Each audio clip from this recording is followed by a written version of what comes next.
Hello and welcome. I'm Tanner Pierce via the V Live here with you from Groudon Memorial Park, the home of the Alaska Goldpanners in Fairbanks, Alaska, way up north. It's 7:04 local time, 8:04 for most of you watching probably back home in Washington. Game one of a four-game series up here in Fairbanks. One today, one tomorrow night. That game tomorrow night is the world-famous Midnight Sun game. That first pitch of that game, right around 10 o'clock, and plays right through midnight without the use of lights, as tomorrow is the summer solstice, but also this time of the year up in Fairbanks, Alaska, it doesn't get dark. So tomorrow night's game, 10 o'clock local time, 11 o'clock for everyone back home. And then Saturday night and Sunday afternoon is the four-game series here up in Fairbanks, Alaska. Your Studs once again taking on the Goldpanners, and they're coming out. They will be facing Drew Nekachoa on the mound for the Goldpanners, and Nekachoa coming out looking to do some work against a very solid Studs lineup who has struggled a little bit at the plate so far this year. Looking to turn it around right now. Nobody above 300 on this squad, 300 batting average. So little bit of a struggle so far at the plate for your Studs, but a perfect time to turn it around. Leading off for them is going to be Landon Riker, followed by Colin Wolf, Ryan Budnick, Mason Quinlan, Brock Gagliardi, Kyle Bowe, Henry Cheney, Tony Henriksen, and Gavin Grant rounding things out for your Studs. So once again, that's the lineup for them, facing Drew Nekachoa on the mound for the Goldpanners here in the top of the first. And your Studs looking to come out and get a strong start in the first in game one of this four-game series up here in Fairbanks, Alaska.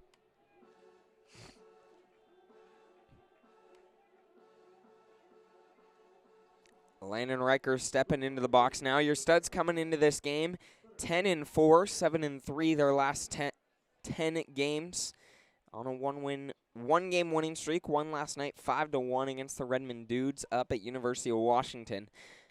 So coming off a big win, I guess 2 nights ago, on Tuesday night. First pitch that Landon Riker sees is down low and inside for ball one. So he's up early in this count against Drew Nekachoa. That one in there for strike one, though. So we've got a 1-1 count on Landon Riker, who's batting .238 on the season in 42 at-bats. So he's looking to come out and do some work for your Studs, leading things off. And that ball is going to be hit deep into left center. The center fielder running back. That's going to be over his head, at least 2 bases. Landon Riker rounding second, but he's going to hold up there. A leadoff double deep into left center field is going to get things going for your Studs here on a Thursday night against the Goldpanners. What a shot there for Landon Riker, and what a way to get things going. Big hit for Landon Riker. That'll bring up Colin Wolf, who has struggled a little bit at the plate. Only his 25th at-bat of the season right now, but is only hitting .167. He's out of Campbell University down in North Carolina. They actually made it all the way to the Super Regional. He's going to show bunt, but pull back as that one was outside. And Wolf is actually up for the Rawlings Gold Glove Award at third base. That's every player in the nation. He's one of the top 3 guys there up for that award is Colin Wolf. So he's looking to come out and do some work, but has a phenomenal glove. Playing second base today, played third base all year for the Camels of Campbell University down in North Carolina. Wolf's got a 1-2 count on him right now. Let's see what he can do with Landon Riker over there at second once again, who led off with a double and a big-time piece of hitting for Landon Riker. And Wolf's going to show bunt, but that's going to go foul. So he's got a 1-2 count on him. Let's see what Colin Wolf can do.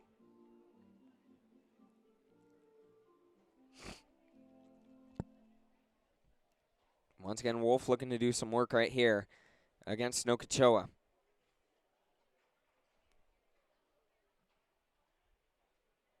Nekachoa getting the pitch call. And Wolf's going to call time and step out of the box. So Colton Wolf once again in the box now, the number 2 man in this Studs lineup, with a runner on second and nobody out after Landon Riker's leadoff double. Let's see what Wolf can do if he can deliver. Next pitch swung on. That's popped up high into shallow right field. The right fielder running in. He's going to make the grab. And Landon Riker tags up, but he is going to get the throw's going to be over to third, so he's going to hold off where he's at second. Colin Wolf and F9 for out number 1 in the top of the first. That'll bring up Ryan Budnick, the first baseman, who is batting .226 on the season in 31 ABs. So Ryan Budnick looking to come out and get something. Once again, a runner in scoring position for your Studs, with Landon Riker over there at second, who led off with a double. Let's see if Ryan Budnick can possibly score him, get something, advance the runner even. Just looking to make it easy for your Studs to get on top early. First pitch to Ryan Budnick is a wild pitch. Down low, the catcher can't get close to getting that one. It's going to be way by him. Landon Riker is going to advance on that wild pitch, and we've got a runner just 90 feet away from home for Landon Riker. Excuse me, that's Landon Riker over there at third. He's got the opportunity to be the first run of the ball game, first run of this series for your Studs. At the plate is Ryan Budnick. He's got the opportunity to bring in the first RBI of the game for your Studs. Next pitch, down low, spiked in the dirt, and Landon Riker is going to come home off that wild pitch. So after a leadoff double and then 2 straight wild pitches, he advances and puts your Studs up on top early. After that one was spiked, I don't even know if that got to the circle there that home plate is in. That dirt circle, that might have landed before the dirt circle on the AstroTurf. So we've got a 2-0 count, and your Studs up 1-0 now. Next pitch, that's going to be going foul into the bleachers there along the first base line. So a 2-1 count now. Actually, a pretty cool setup here at Groudon Memorial. Usually 900 to 1,000 people for just any day games. Kind of a small town, just a big thing. And Ryan Budnick's going to hit that into the gap there off the wall. 2 hops to the wall in right center and another double. That's 2 doubles on the day for your Studs, and 2 in the first 3 at-bats. They like Nekachoa. So Ryan Budnick is going to double. Big time hit for him. That'll bring up Mason Quinlan with another runner on second base and only 1 out in the top of the first inning.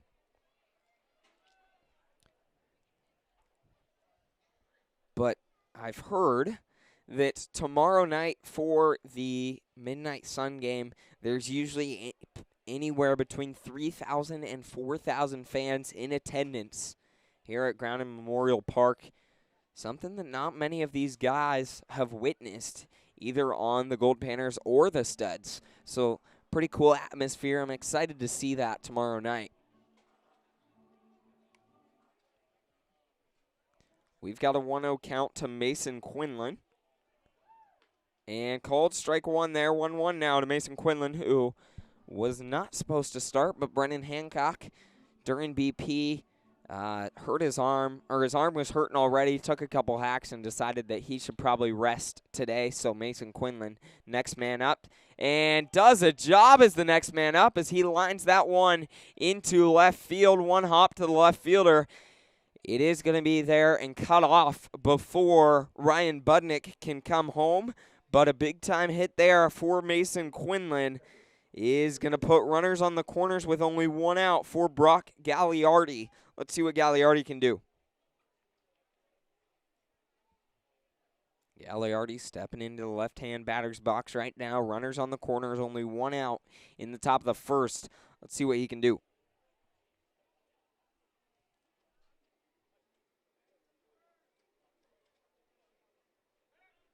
And first throw of this at-bat is going to be back to first. Trying to get Mason Quinlan over there, but Quinlan slides in safely. Once again, we've got runners on the corners with only 1 out. First pitch to Brock Gagliardi is outside for ball 1. So he's got a 1-0 count on him Runners on the corners, only one out. Big time opportunity to put another on the board right now. Is Brock Gagliardi. Big swing and a miss. Back for strike one to Gagliardi. So a 1-1 count now for Brock Gagliardi. Runners on the corners. Only one out in the top of the first inning. Let's see what Gagliardi can do here for your Studs. Once again, one of 3 catchers actually on this Studs roster is Brock Gagliardi. 2 of those coming out of Tacoma Community College. That's Brock Gagliardi and Brady Hinkle. The 2 main guys, but they do have Tony Henriksen, who's actually starting in left field today. Gagliardi fouls that back into the parking lot. And count is 2-2.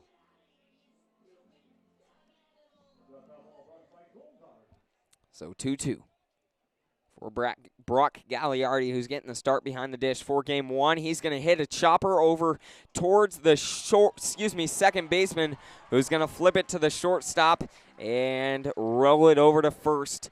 So a 4-6-3 double play is going to get the Panners out of this one but they did give up 1 after Landon Riker led things off with a double, then advanced on 2 straight wild pitches to put your Studs on top 1-0. A pretty good inning at the plate, though, for your Studs. 1, 2, 3 hits in the first with 1 run. And we head to the bottom of the first inning. The Goldpanners get the pleasure of facing Mitch Vito on the mound, who sits right around low 90s. So he'll be bringing the heat on the bump for your Studs. Let's see what he can do. We'll be back in just a minute.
Once again, we're back here in the bottom of the first inning. Your Studs put themselves on top 1-0 in the first, and leading things off for the Goldpanners is going to be Colin Runge, who is nowhere near touching Mitch Vito, who, as I said just before the break there, sits right around low 90s, 93, 94 is right where Mitch Vito sits, just solid, so firm on the mound. That ball's going to be fouled back. We've got an 0-2 count early for Colin Runge. And Mitch Vito, out of College of Idaho, a graduate, and last year for the Studs had a 1.17 ERA in 46 innings. And this year it's been even better for your Studs. Has been working hard at driveline, and a strikeout is going to be out number 1 for your Studs. Mitch Vito fires a fastball straight by Colin Runge that he's not even close to touching for out number 1. We've got one away for Cole Carter, the left fielder. Cole Carter out of Antelope Valley, originally from Medford, Oregon. A junior there, and he's looking to do some work right now against Mitch Vito, who looked real good in that first at-bat. Mitch Vito so far in 12 innings pitched, he's got a 1.5 ERA on the season with 17 punch-outs. In 12 innings pitched, he's got 17 punch-outs. Just an incredible stat there for Mitch Vito. That one's going to be up high, 4-1. We've got a 1-1 count at the plate for Cole Carter. something that in common with a lot of these studs, pitchers especially, is most of them are from Driveline. Just a pitching recovery. I'm sure most of you know what Driveline is. Great pitch there from Vito, but just misses down low and away. Count is 2-1. But lots of guys on this studs roster who are trying to, maybe they got cut from a big league team. They just got out of college a couple years ago and are trying to make it onto a professional team. Vito fires that straight by Cole Carter, makes it a 2-2 count. But they work with Driveline and get stronger, get back, start throwing real hard. And actually, there's a couple guys that studs picked up for this trip from Driveline. A couple arms, just new arms, and those two are Joe Rogers and Jared Wilson, both actually former professional guys. That was ball 4 there. I had the count wrong. So a walk is going to put Cole Carter on first for the Goldpanners. That'll bring up Blake Porter. And Blake Porter looking to do some work right now. Porter out of Portland University, originally from Las Vegas. So Porter stepping in against Vito with a runner on first. Let's see what he can do. First pitch he sees from Vito way up high for ball 1. We've got a 1-0 count. So let's see what Porter can do.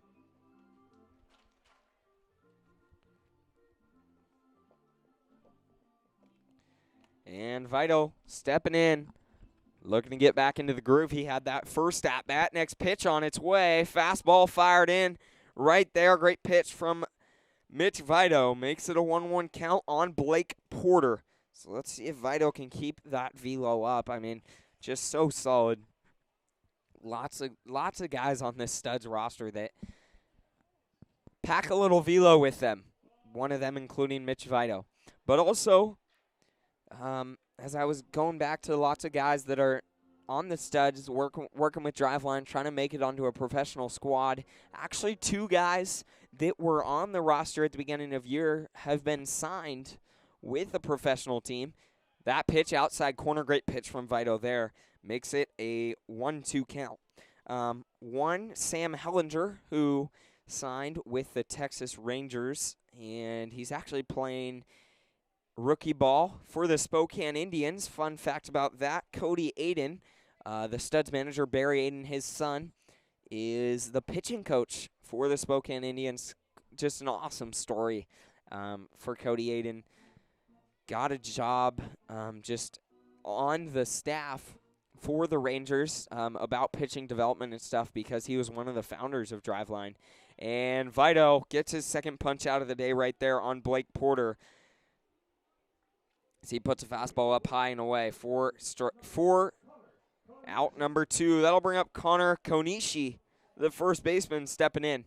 But Sam Hellinger got signed. He didn't actually throw an inning this year. But also Carson Lindell, who was on this studs roster. He was originally on the Brewers. He got drafted 8th round out of high school. And then Lindell just didn't have the best command. So they dropped him. He went to Driveline, worked, and after one outing, I think, for the studs, he was throwing hard. He was real solid, right around 95, and didn't have too many walks. The Brewers signed him right back. So he's back on the Brewers, in the Brewers organization, is Carson Lindell. We've got a 2-0 count on Connor Konishi at the plate with 2 outs and a runner on first. Let's see what Konishi can do.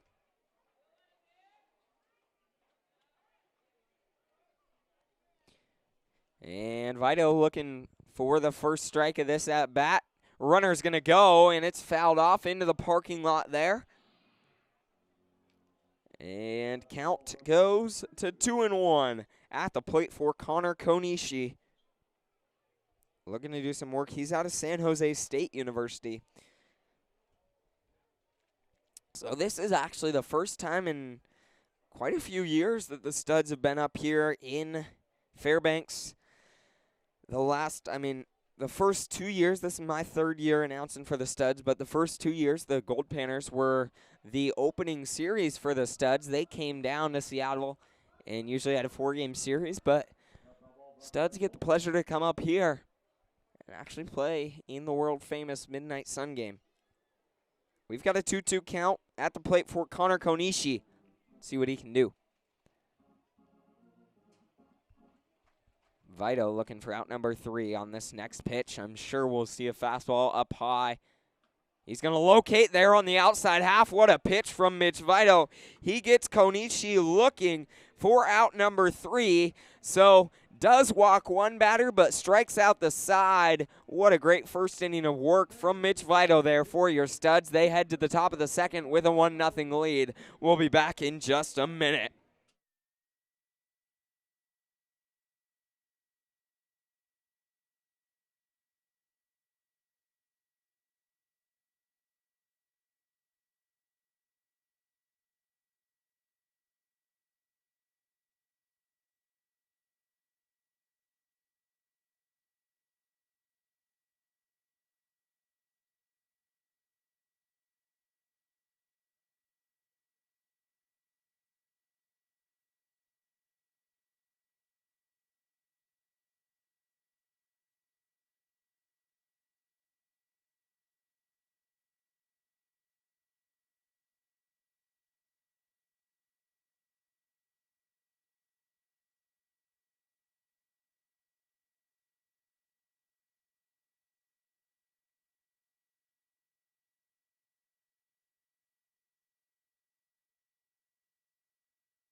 Leading off for your Studs in the top of the second is the third baseman Kyle Bowe, the veteran on this Studs team.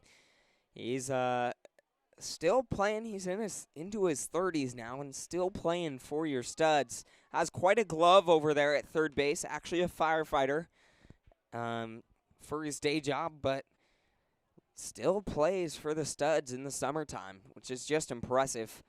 We've got a 1-1 count at the plate for Kyle Bowe. Once again, facing Nekachoa. And Bowe looking to do some work, leading things off in the top of the second. He's going to watch that pitch slide by for strike 2. So a 1-2 count at the plate for Kyle Bowe. Let's see what he can get right here for your Studs. Looking to do some work. Next pitch from Nekachoa. Outside and down low for ball 2. We've got a 2-2 count. So Bowe, originally out of Western Oregon University, but graduated there quite a while ago.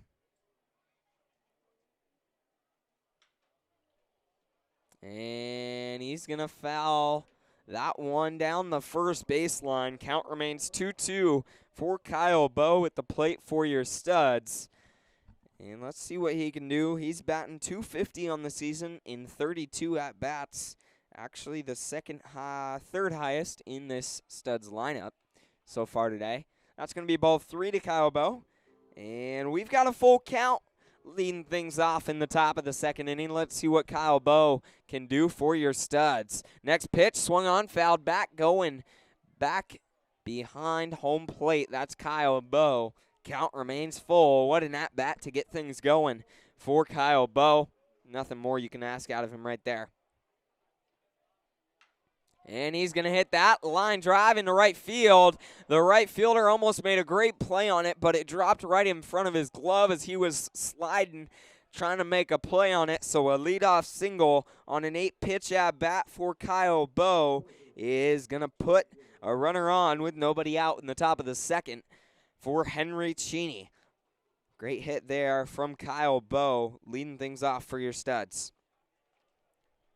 So Henry Cheney out of University of Portland has a phenomenal glove, is really good at tracking balls down in right field, but something he struggles with, I think his weakness is definitely at the plate. Batting 167 and 42 ABs on the season. And so Henry Cheney does struggle at times at the plate. That first pitch, he tried to show bunt, but pulled back as he was up high. 4-1. He's going to show bunt again, but that one slides by. 4-1. We've got a 1-1 count for Henry Cheney. I like the idea of having him bunt. He's got some wheels on him, got some speed, so why not try it, especially when he hasn't been hitting so super well so far this season. He's going to show bunt again and lay it down perfectly down the first baseline, trying to beat it out there, but he's just going to get beat by the toss from the first baseman who covered that, flipped it to the second baseman who was covering his bag. So a 3-4 ground out for Henry Cheney is going to advance Kyle Bowe, but Henry Cheney will be out number 1.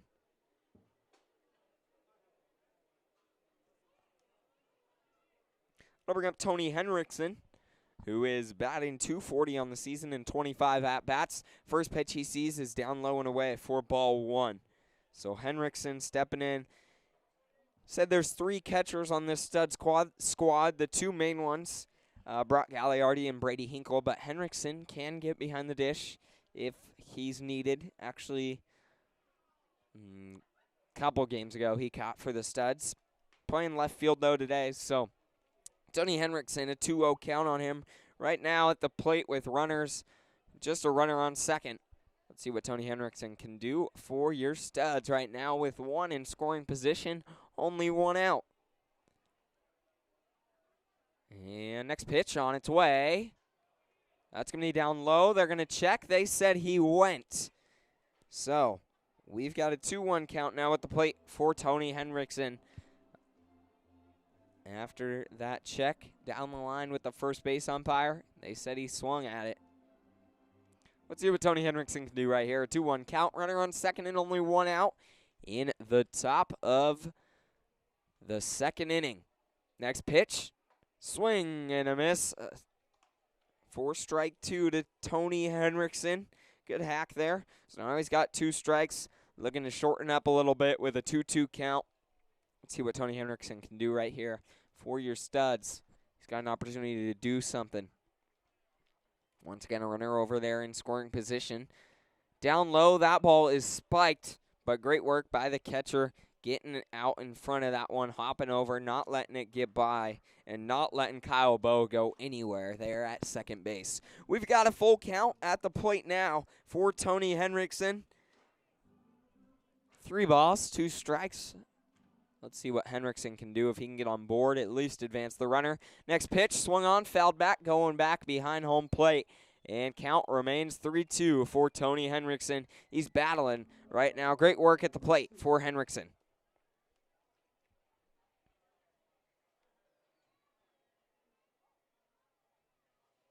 Tony Henriksen out of McKendree College, originally from Seattle. Didn't actually play much this year. He's going to hit that right to the shortstop, and it's going to be fielded just not the location you want to hit that one. That was hit straight at the shortstop. He caught it off the one hop, threw it over to first in time, and Kyle Bowe could not go anywhere. A hard hit ball, though, from Tony Henriksen, but a 6-3 put out is going to give us 2 outs with a runner on second. For Gavin Grant, the anchor in this Studs lineup, but he's batting .286 on the season. He's going to show bunt right there. Nothing surprising at all. That one slides by. 4-1 to Gavin Grant, but Grant, one of 5 players from Tacoma Community College on this Studs roster, and all year he bunted quite a bit all year and has shown to do the same throughout this early season so far for your Studs. And he's got an 0-2 count, though, so not going to be bunting now. Let's see if he can shorten up. Get on base right here for your Studs. As I said, batting .286 and 42 at-bats. Actually, the team, no, not team high. He's one of the top 3, though. That's going to be up high. 4-1 to Gavin Grant. Oh. See what Grant can do.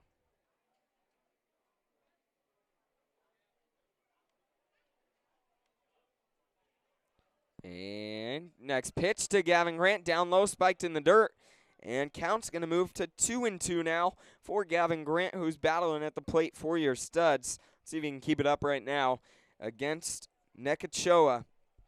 Drew Nekachoa out of Cal Baptist on the mound for the Goldpanners.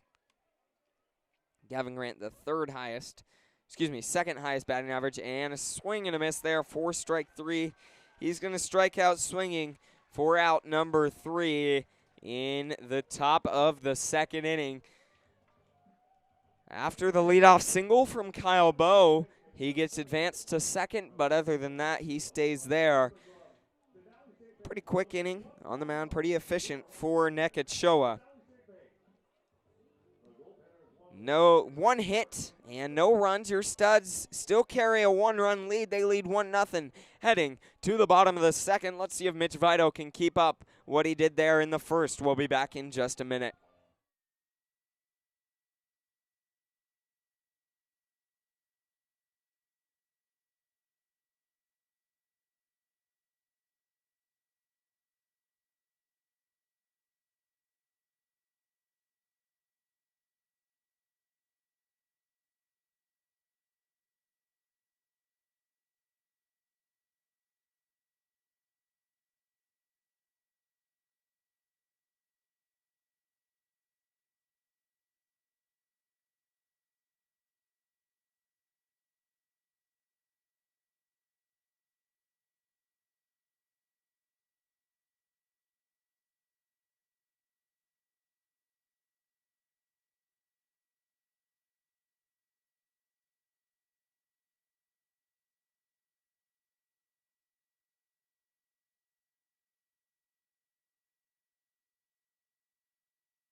In the bottom of the second, leading things off for the Goldpanners is the designated hitter, number 28, Aaron Kim.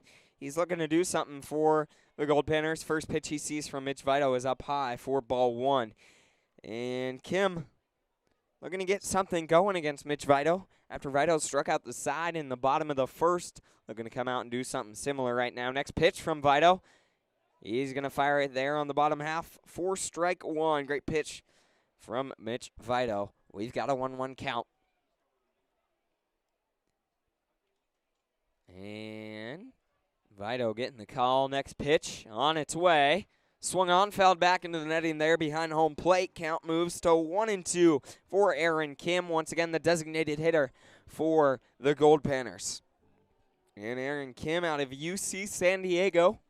Quite a few guys down from California on this Goldpanners roster. They came a long ways up here.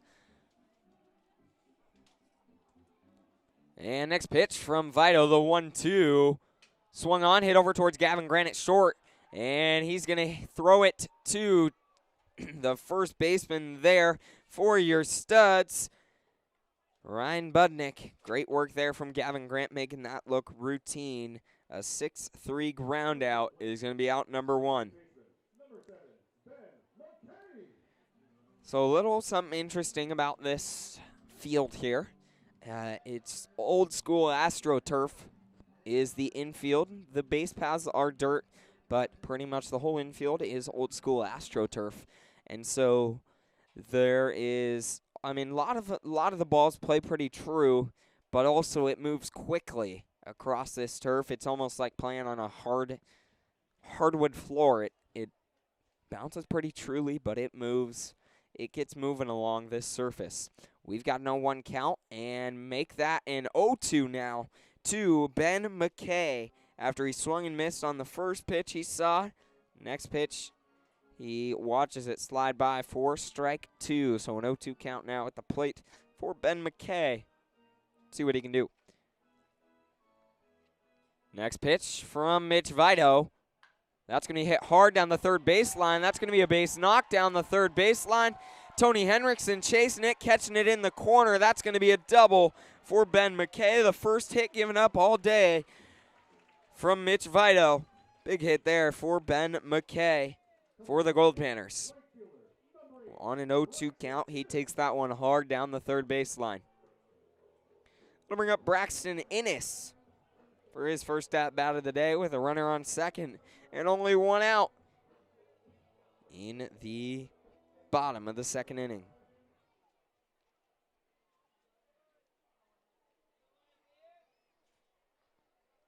So Ennis stepping into the box here.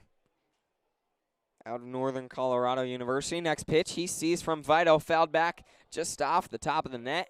A little skip and a jump into the parking lot there for strike one. We've got no one count at the plate for Braxton Ennis. Once again, a runner over there on second after that double from Ben McKay down the third base line.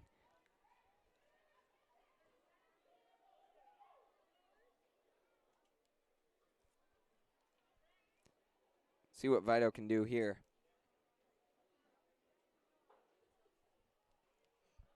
Gets his footing there on the mound. And gets the call. Looking back, the runner over there on second base. Keeps his eye on him. Batter's going to call time.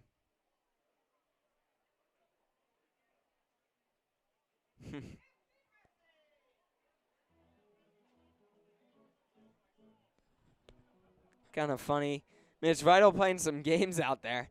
He was in the middle of starting his windup, and it was called time, so he dropped the ball into his glove and just did a dry motion there. That ball popped up going foul into the parking lot as well.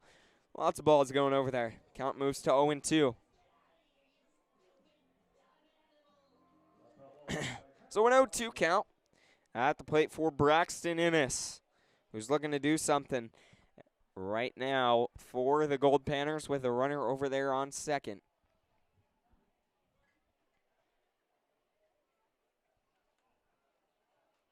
Next pitch on its way from Vito. Swung on. Going back foul again in the parking lot. Count remains 0-2 now at the plate for Braxton Ennis. He's looking to do something right now for the Goldpanners. Once again, runner on second and one out in the bottom of the second inning.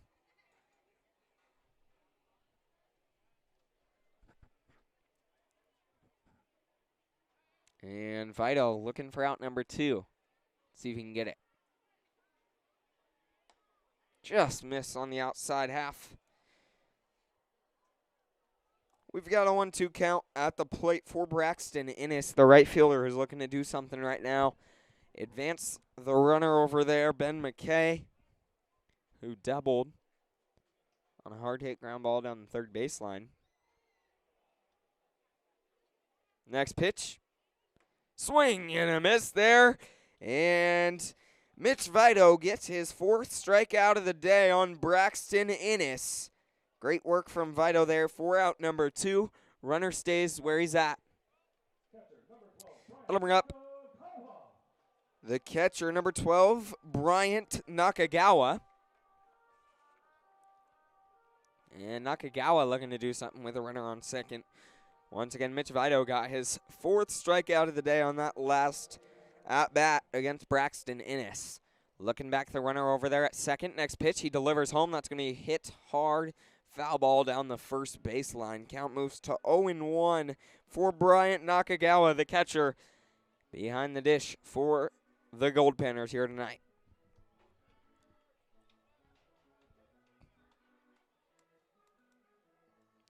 And Vito stepping onto the rubber there.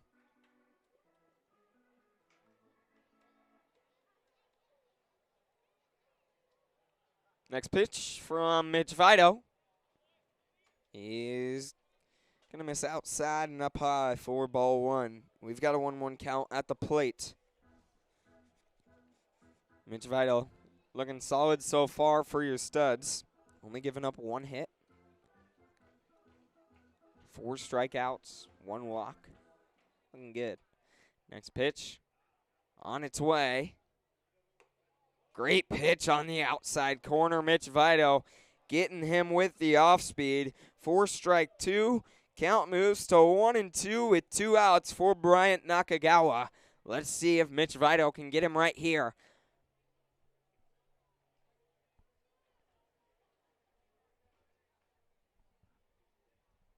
And next pitch on its way from Vito. Fastball. Oh, that was close, but fouled back Looked like it was almost going to be a foul tip, but that ball just kind of dove straight into the ground. Brock Gagliardi didn't have a chance at making the grab on that one. So count remains 1-2 for Bryant Nakagawa at the plate, who's looking to keep this inning alive for the Goldpanners. A runner over there on second. The Panners in their navy blue button-up shirts with Panners across the chest in yellow. That's going to be fouled back almost right at me in the press box. That one almost killed me right there. Just missed to the side. If I stuck my hand out, I might have been able to grab that one.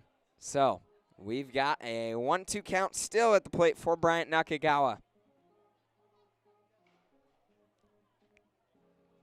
Next pitch from Mitch Vito. Swung on, popped up high, going foul again.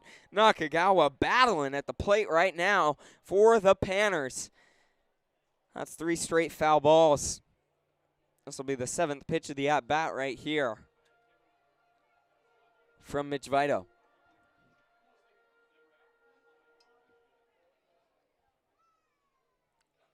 And Vito looking back the runner there at second. He's going to deliver home. Swung on, hit over towards, close play. Ryan Budnick making a good play there at first, but it just pops out of his glove. I'd say that's a base hit there to Ryan Budnick over there at first. That's a tough play, running in, making a backhand. Let's see what they score it. That'll put runners on the corners nevertheless. Yep, they're going to say that's a base knock. And I would agree with that one. That's a tough play for Ryan Budnick there at first.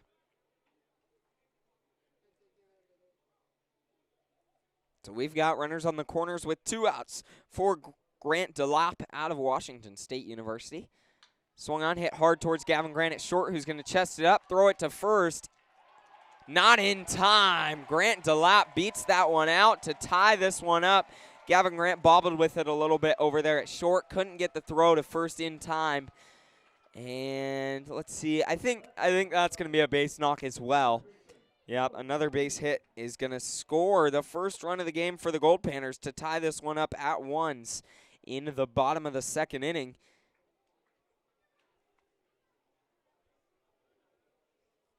So runners on first and second with 2 outs. Back to the top of the lineup is the Goldpanners against Mitch Vito. And first pitch to Colin Runge is up high for ball 1 from Mitch Vito. Let's see if Vito can settle in. Next pitch from Vito. Fires it in there. Great pitch. Down low, bottom half for strike 1. We've got a 1-1 count at the plate for Colin Runge, who struck out swinging his first at-bat.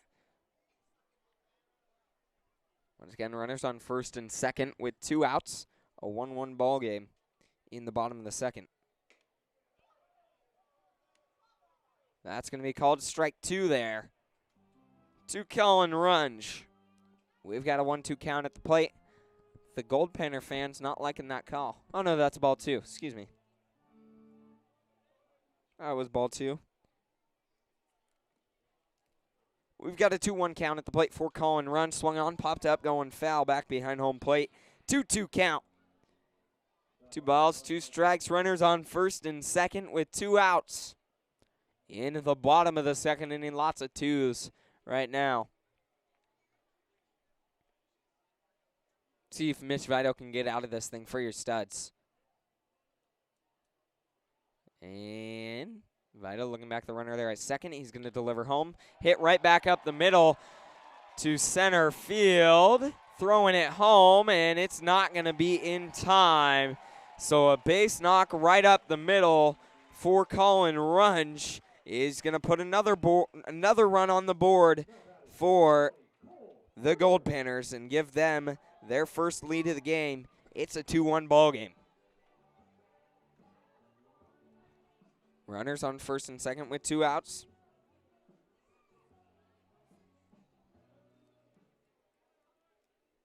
Cole Carter up now, who got a base knock his first at-bat. Oh, excuse me, he walked his first at-bat. And next pitch from Vito, up high for ball 1 to Cole Carter. So We've got a 1-0 count.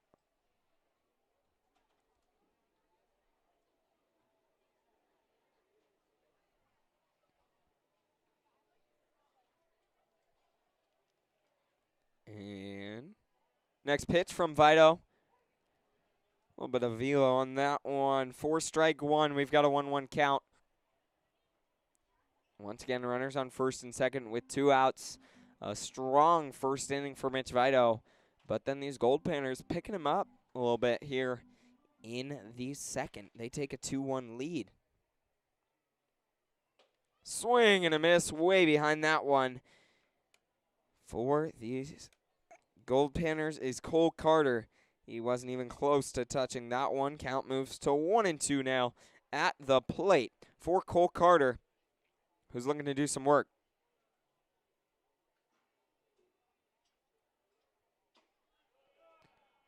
Oh, that pitch looked real good, but called ball 2 to Cole Carter.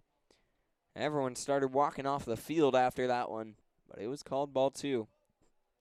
We've got a 2-2 count at the plate for Cole Carter, the left fielder. Runners on first and second with 2 outs. Swung on, fouled back over the net there behind home plate. Battling is Cole Carter at the plate with a 2-2 count.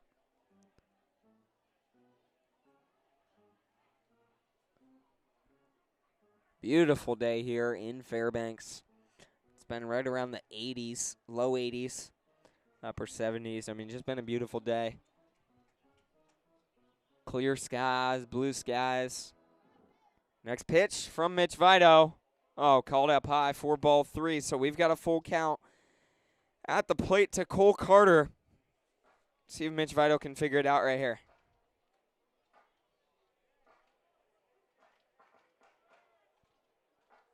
A 3-2 count, 2 outs, runners on first and second. Goldpanners leading 2-1.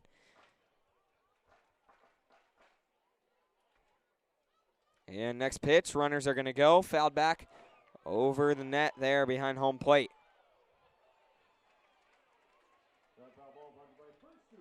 Another foul ball. Lots of foul balls here from this Goldpanners squad. Mitch Vito just looking to get out of this inning right here for your studs. Already given up 2 runs. Let's see if he can get out of this right here against Cole Carter. 3-2 count. 8th pitch of the at-bat on its way from Vito. Swing and a miss. He gets him swinging for his 5th strikeout of the day right there. Great way to finish that inning right there. Just getting a fastball way behind Cole Carter for out number 3.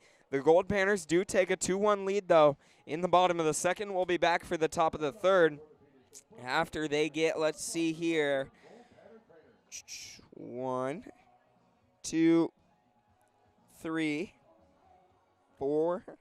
4 hits that in. No, let's see, 1, 2, 3. 4 hits that inning for the Goldpanners. They're battling and finding their spot at the plate against Mitch Vito. We'll be back in just a minute for the third inning. Thanks for staying with us live here on Via the V.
In the top of the third, leading things off for your studs is Landon Riker, his second at-bat of the day. His first one, he led this game off with a double into the left field gap. And looking to do something similar right here to get those 2 runs back that the Studs gave up in the bottom of the second. And we've got an 0-2 count at the plate for Landon Riker. See if he can keep it up. Next pitch on its way to Riker. Swung on. Just out of the reach of the shortstop, who's diving over, trying to make a play on it, but he can't. Landon Riker moves to 2 for 2 on the day after that line drive into left field. What a hit there for Landon Riker. That'll bring up Colin Wolf, the second baseman, who popped up. And F9, his first at-bat, looking to turn it around right here for your Studs.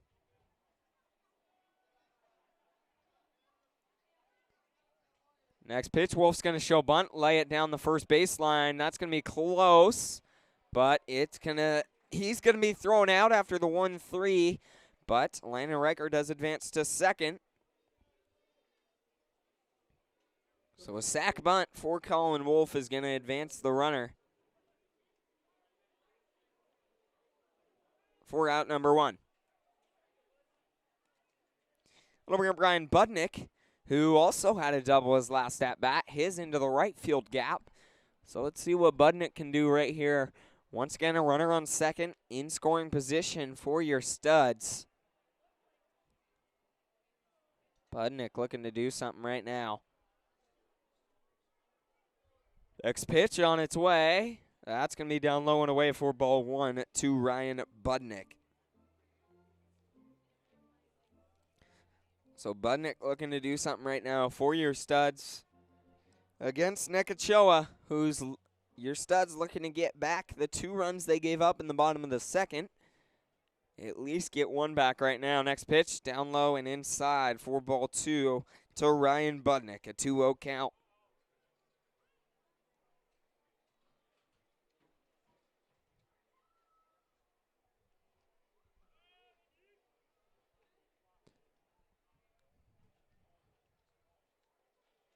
And the 2-0 on its way from Nekachoa.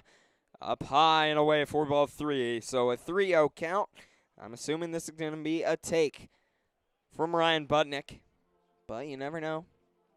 Definitely a hitter's count right now. 3 balls, no strikes. 1 out, runner on second. He's looking for a pitch that he likes. That's going to be ball 4. So a 4-pitch walk for Ryan Budnick is going to put runners on first and second with only 1 out. That'll bring up Mason Quinlan, who had a base knock his last at-bat. Line drive to left field. Something similar right here would be perfect for your Studs. Once again, runners on first and second with only 1 out in the top of the 3rd inning. Next pitch to Quinlan, down low for ball 1. That's 5 straight balls from Nekachoa. And the pitching coach for the Goldpanners, their manager, Miles Kaiser, is going to head out to the mound and have a word with Nekachoa out there and the rest of the infield. First baseman, shortstop, and the catcher.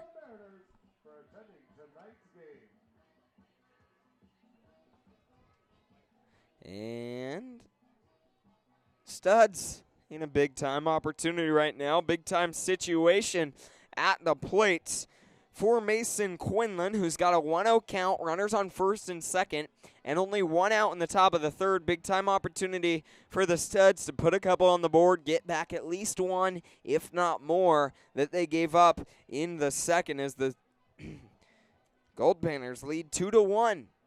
Mason Quinlan stepping back into the box after that quick meeting out at the mound for the Goldpanners. Let's see what Quinlan can do, who had a base knock his last at-bat. And as I said, coming into this game, wasn't scheduled to start, but after Brendan Hancock in BP decided that he needed a rest, his arm did something to his arm. Quinlan was the next man up. We've got a 1-1 count. After that was called strike to Mason Quinlan. Next pitch, he's going to watch it down low for ball 2. So a 2-1 count at the plate for Mason Quinlan. And Nakachoa delivering next pitch up high for ball 3 to Mason Quinlan. We've got a 3-1 count. Looks like Nakachoa starting to lose a little bit of command on the mound for the Goldpanners.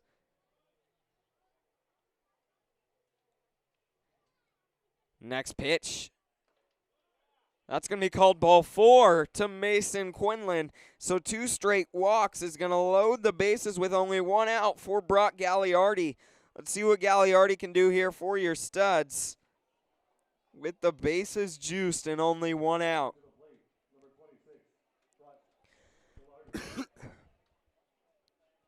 So Gagliardi, big time opportunity right now for your Studs to get something going.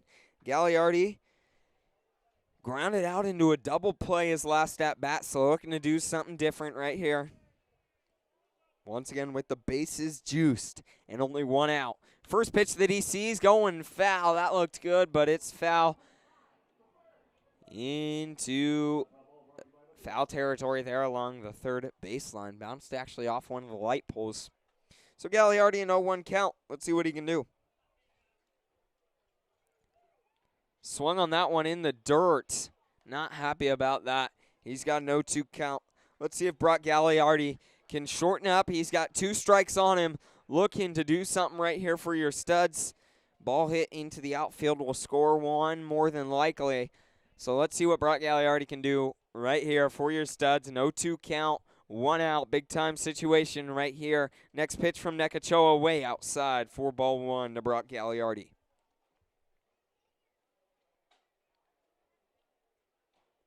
Once again, the bases juiced with only 1 out in the top of the third for your Studs. Brock Gagliardi hits that over towards the second baseman, who's going to flip it to the shortstop and turn it. For the second straight time today, Brock Gagliardi grounds out to the second baseman, who then flips it, and they turn it into a double play, a 4-6-3 double play for the second time today from Brock Gagliardi. Your Studs had a big situation, big opportunity there with the bases juiced and only 1 out, and a double play is going to kill all the mojo. They're trailing 1 run heading to the bottom of the third. We'll be back in just a minute.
In the bottom of the third, Blake Porter leading things off for the Goldpanners, and he's looking to get something going right now.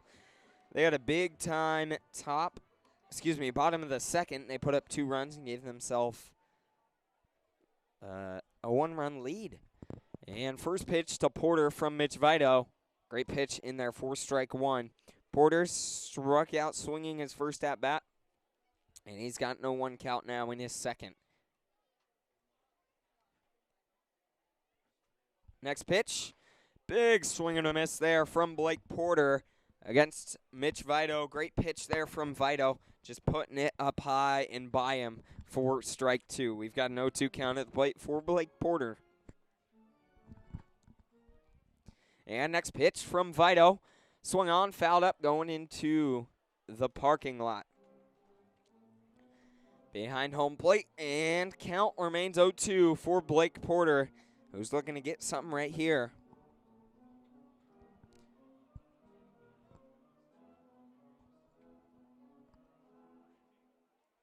And next pitch from Mitch Vito. Just missed up high for ball 1. That'll give us a 1-2 count at the plate for Blake Porter, who, as I said, is 0 for 1 with a strikeout today. Mitch Vito looking for out number 1. Next pitch on its way from Vito. Swung on, hit over towards Colin Wolf at second, who's going to field it, make that look easy as he throws it over to Ryan Budnick at first. That'll be a 4-3 ground out for out number 1 in the bottom of the 3rd inning.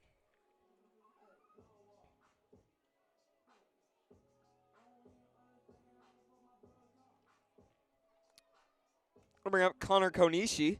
Struck out looking his first at bat, looking to turn that around right here against Mitch Vito. Swing and a foul tip back into the fence there behind the home plate. Count moves to 0-1 for Connor Konishi.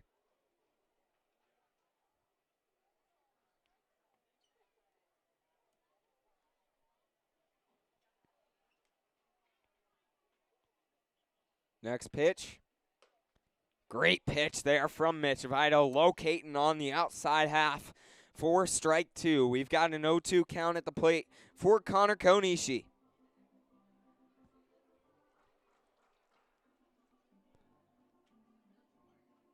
Pretty cool atmosphere here at Groudon Park. I mean, got music. It's almost like you're every pitch. It's almost like you're at a big league baseball game.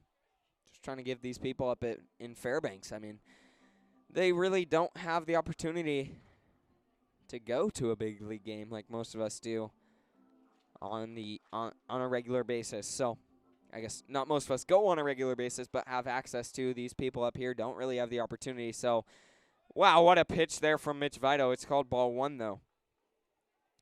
I mean, just a really cool atmosphere here at Groudon Park. Lots of people coming out to watch. 1-2 at the plate for Connor Konishi. That's going to be fouled up towards the bleacher, but it's going to drop there for a foul ball.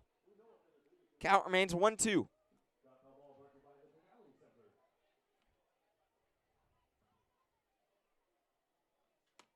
See if Mitch Vito can get out number 2 right here for your studs. And next pitch on its way from Vito, the 1-2. Swing and a foul tip back down, straight down into the dirt. Staying alive is Connor Konishi. He's battling at the plate. So far, a 6-pitch at bat. The 7th will be on its way in just a second from Mitch Vito, whose pitch count is getting up there a little bit. Through 18 pitches the first inning, 33 the second. He's already thrown 12 here in the second at bat of the 3rd. Swung on into left field, running over, but Tony Henriksen is right there in the perfect position to make the grab for out number 2. Great work there from Tony Henriksen in left field.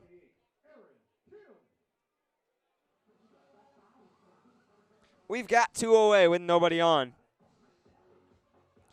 In the bottom of the 3rd inning, Aaron Kim stepping in, the designated hitter, who grounded out to Gavin Grant his last at-bat. First pitch he sees from Mitch Vito, swing and a miss. Great pitch from Vito, keeping it down low for strike 1.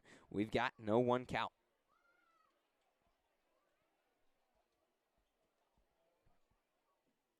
And next pitch from Vito. Swung. They say he chuck swung at that one. That was a breaking ball down low in the dirt. Great work. Great pitch from Mitch Vito. We've got an 0-2 count now for Aaron Kim. lots of 0-2 counts, but then the Panners have just been fouling off lots of pitches, getting the pitch counts up there. Let's see if that streak can end right here. Next pitch from Vito. It stays alive, though. That ball fouled back into the dirt behind him from Aaron Kim.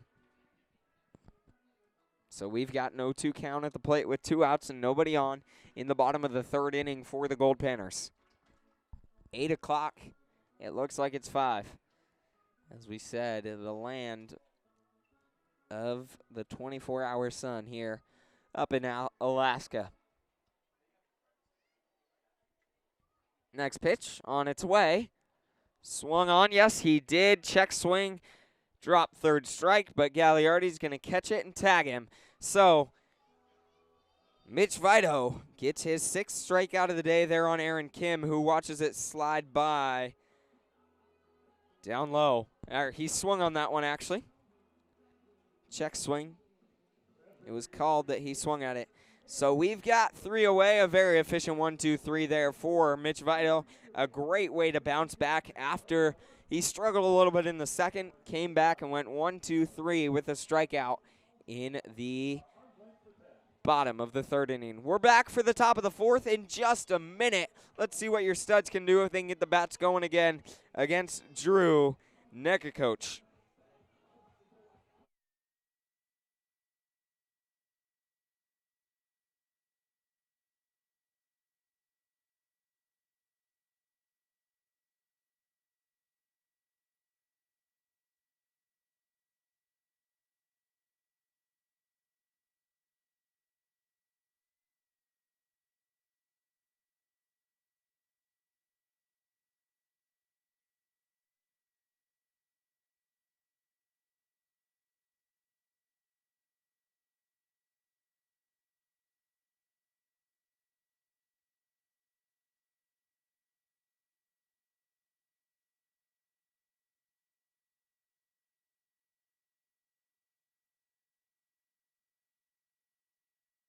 In the top of the 4th, your studs trailing 1 at 2-1 ball game.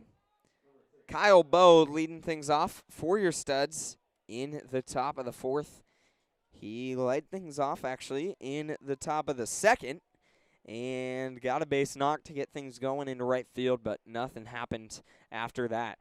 1-0 count at the plate as the first pitch that Kyle Bowe sees is up high for ball 1.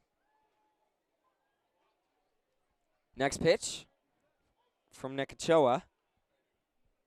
Called strike 1 on Kyle Bowe, so he's got a 1-1 count. Next pitch from Nekakoch. Outside, down low and away for ball 2. Count moves to 2-1 at the plate for Kyle Bowe, who's looking to get on board right here for your studs.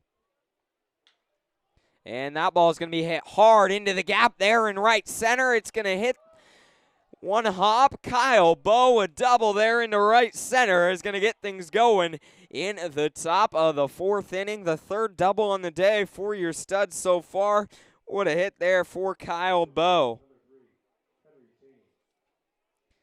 Not more you can ask for him getting things going in the 4th. That'll bring up Henry Cheney, who grounded out to the first baseman his first at-bat. He's looking to get something right here for your studs.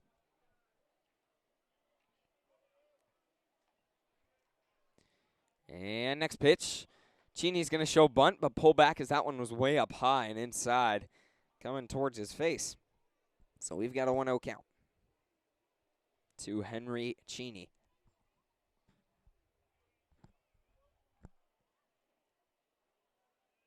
Next pitch, called strike 2. Excuse me, strike 1 to Henry Cheney. So let's see what Cheney can do right here with a 1-1 count. Cheney shows bunt, and he puts it out there early. Pulls back, though. It's called strike on the inside corner. He pulled back pretty early. We've got a 1-2 count at the plate for Henry Cheney. Let's see what Cheney can do right here for your studs. Looking to get on board, looking to do something, at least advance Kyle Bowe over there at second base. Let's see what Henry Cheney can do against Nekakoch. The off speed, he watches it slide by on the inside half for strike 3 and out number 1. He strikes out looking. We've got one away with a runner on second. Let's see what Tony Henriksen can do, who grounded out to the shortstop his first at bat and looking to turn that around right here. In the top of the 4th, your Studs looking to do something with the leadoff double from Kyle Bowe. Let's see what they can do. Tony Henriksen steps into the box right here against Drew Nekachoa. First pitch that Henriksen seizes down low and away for ball 1. We've got a 1-0 count.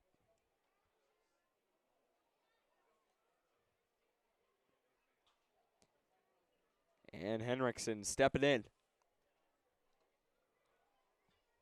The 1-0, the runner on second. Next pitch, Henriksen shows bunt, just a perfect bunt down the first baseline, and that's going to be an error, so Tony Henriksen lays down a perfect bunt down the first baseline. The catcher runs down the line, fields it, throws it to first, but a throwing error.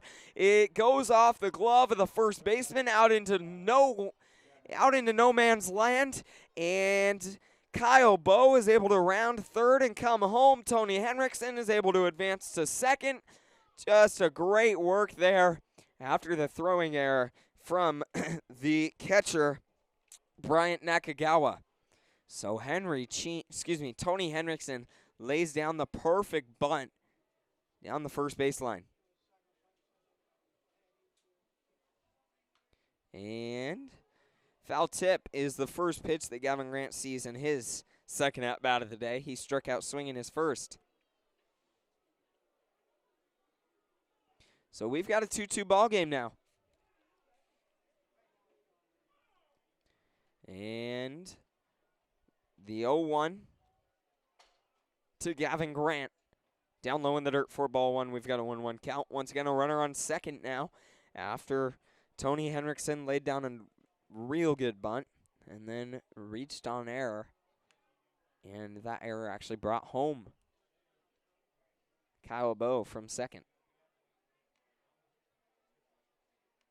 And this one is all tied up at 2s in the top of the 4th.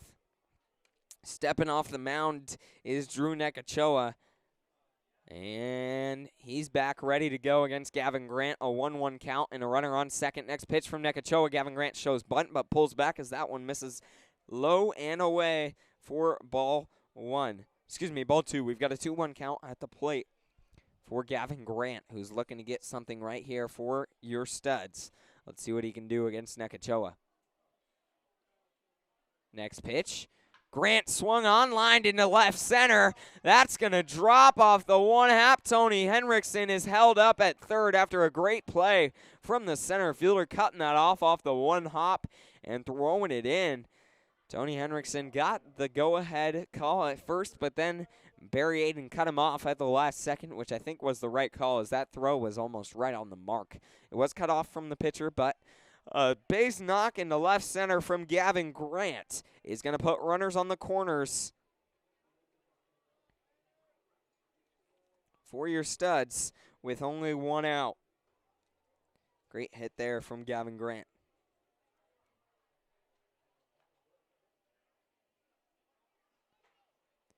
Up high is ball 1 for the first pitch that Landon Riker sees. His third at bat. So back through the lineup for the third time today for your Studs. Let's see if Riker can give your Studs the lead once again. Swung on, hard chopper towards the third baseman. It's going to get underneath his glove, and a base knockdown right under the glove of the third baseman is going to score Tony Henriksen from third. Advance Gavin Grant to second and put runners on first and second with only 1 out. Great piece of hitting there for Landon Riker. And your Studs regain the lead here in the top of the 4th. It's a 3-2 ball game. Colin Wolf stepping in to the plate now.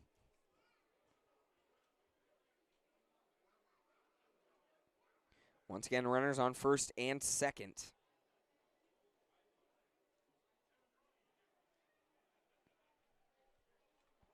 Great piece of hitting there from Landon Riker. That'll bring up Colin Wolf, who is 0 for 2 on the day. Had a sacrifice Bunt his second at bat, and Wolf hits that hard towards the third baseman. He can't make a play on it. Gavin Grant rounding third, and the throw is going to be nowhere near it. It's cut off by the third baseman. Your Studs take a 4-2 lead here after that RBI single from Colin Wolf down the third baseline. Great work from Colin Wolf right there, taking that one right in the perfect position in the 5-6 hole. That'll keep runners on first and second with only one out, and looks like we're going to have a pitching change. Miles Kaiser, the manager for the Goldpanners, is going to head out to the mound pretty slowly. That looks like it's going to be the end of Drew Nekachowa's day. We'll be back in just a minute to see who the man in relief is.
Back here, we're resuming in the top of the fourth. I was wrong, got ahead of myself. Drew Nekachowa remains on the mound.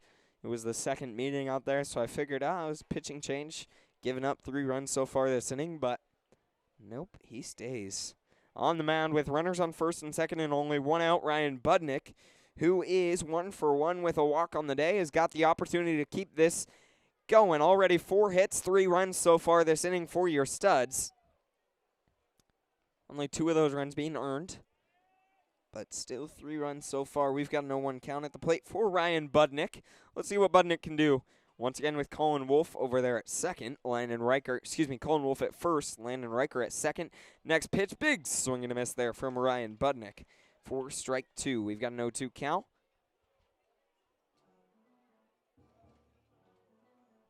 Let's see what he can do.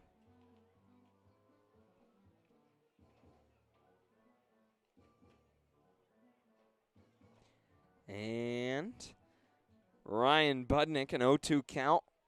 Looking to do some work right here for your Studs with runners on first and second. And 1 out in the top of the fourth. Swung on, fouled back. That almost hit someone in the press box, and then off the bounce almost hit a kid in the head down there. And a big cheer in the crowd after a lady caught it off the 1 bounce. Count remains 0-2 for Ryan Budnick at the plate. Runners on first and second. Let's see what he can do right here for your Studs. And next pitch on its way. Swung on. That's going to be a base knock from Ryan Budnick right over to the right fielder. And Landon Riker is going to be held up at third.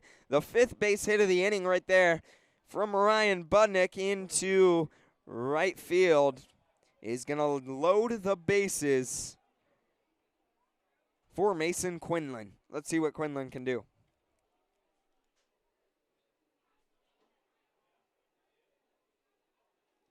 So Quinlan with 1 out and the bases juiced. Big time opportunity. First pitch he sees from Nekachowa is away for ball 1.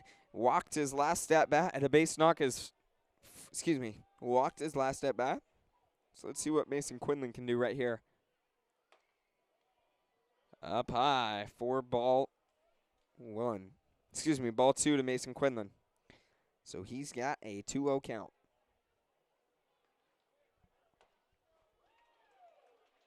Swing and a miss there from Quinlan, who is 1 for 1 on the day with a walk. He's got a 2-1 count now at the plate. Runners on all 3 bases. The bases juiced with only 1 out for Mason Quinlan. 5 hits so far this inning. Why not make it 6?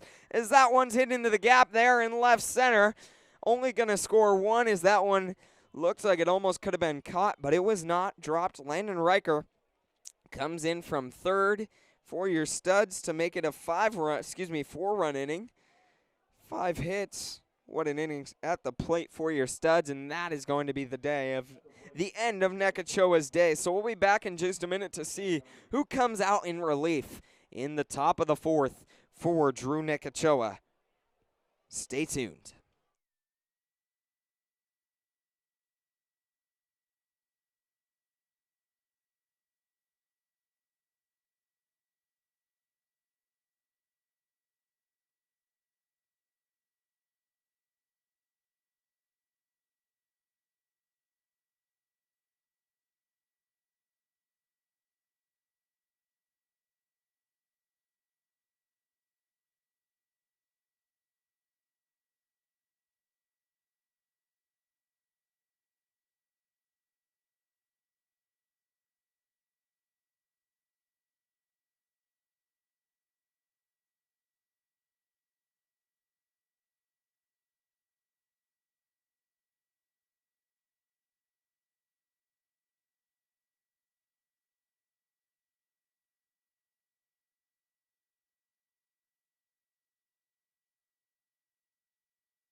In the top of the 4th, taking over for Drew Nekachoa is Derek Allenbaugh out of Skagit Valley Community College. So, Allenbaugh stepping in, and first batter he faces is Brock Gagliardi, who is 0 for 2 on the day. Both times has grounded out into a double play to end the inning to the second baseman. And already 1 out right now with the bases juiced. Let's see if Brock Gagliardi can end that curse right here. And first pitch he sees is in there for strike 1 from Allenbaugh. So an 0-1 count at the plate for Brock Gagliardi. Let's see what Gagliardi can get right here. Once again, the bases juiced and only 1 out in the top of the 4th. Next pitch on its way from Allenbaugh. Gagliardi's going to pop that high into foul territory along the third baseline. Third baseman running back, but he can't make the grab. Count moves to 0-2 for Brock Gagliardi.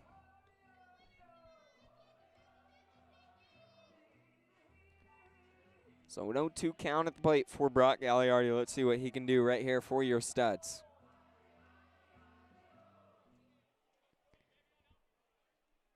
And Gagliardi stepping in. Down and away, 4-1 to Brock Gagliardi. We've got a 1-2 count with the bases juiced and 1 out. Let's see what Gagliardi can get right here for your Studs. Looking for something good and break the streak that he's got of 2 straight. ground out into double plays. That's going to be hit down the first baseline, and it's going to go foul. Count remains 1-2 for Brock Gagliardi. He's got an opportunity to really blow this one open right now in the top of the fourth, as your Studs lead 5-2 already, and there's the bases loaded with only one out at the moment. See what Gagliardi can do. Next pitch. Swung on, popped up, going foul into the parking lot there, out of play along the third baseline. Count remains 1-2 for Brock Gagliardi.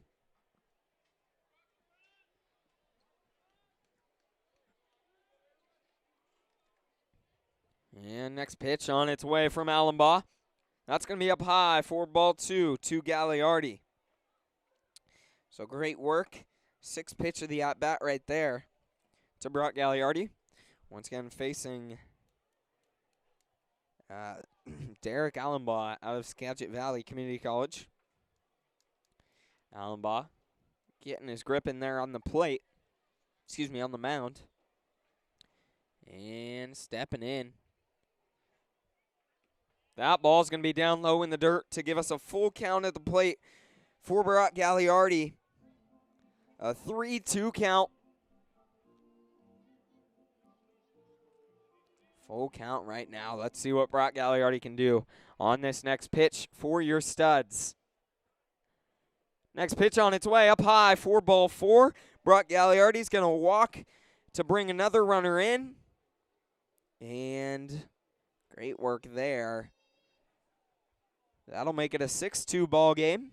The first batter that Allenbaugh faces, he walks him as Brock Gagliardi reaches, and the man that led off this inning with a double is stepping into the box again for the second time in the fourth. That's Kyle Bowe with the bases juiced and only one out.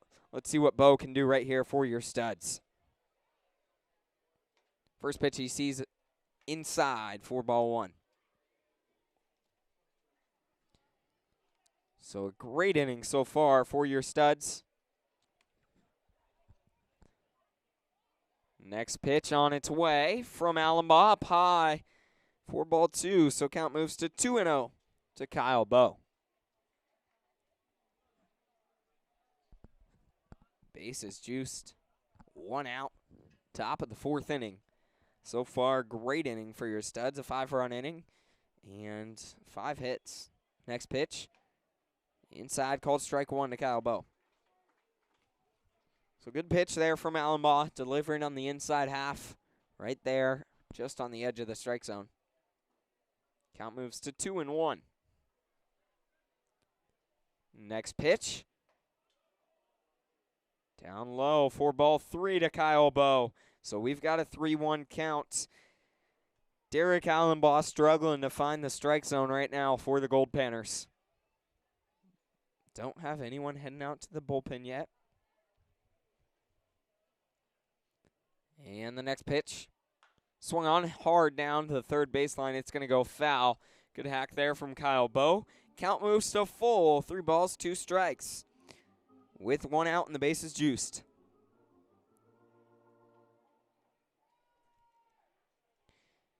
Let's see what Kyle Bowe can do right here for your Studs.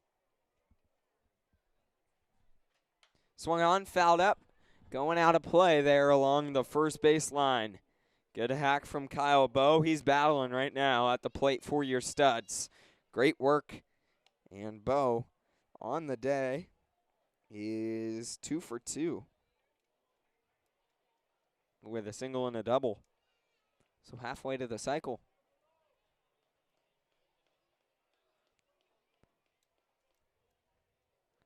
And Kyle Bowe looking for the next pitch of this at-bat right here from Derek Allenbaugh. And it's going to be fired in there on the inside half. Kyle Bowe's going to watch it go by for strike 3. Allenbaugh gets his first strikeout of the day right there against Kyle Bowe. For out number 2, that'll bring up Henry Cheney, who his last at-bat struck out looking. Let's see what he can do. 2 outs, bases juiced. Cheney an opportunity to put one on the board. First pitch he sees up high and inside for ball 1.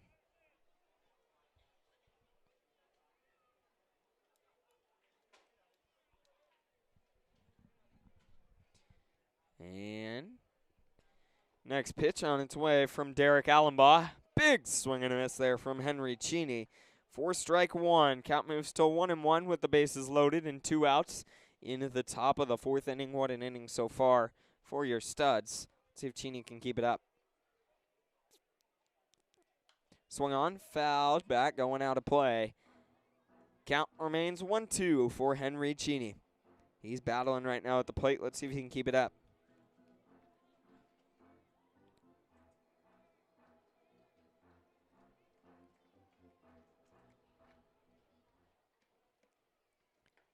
Down low for ball 2 to Henry Cheney.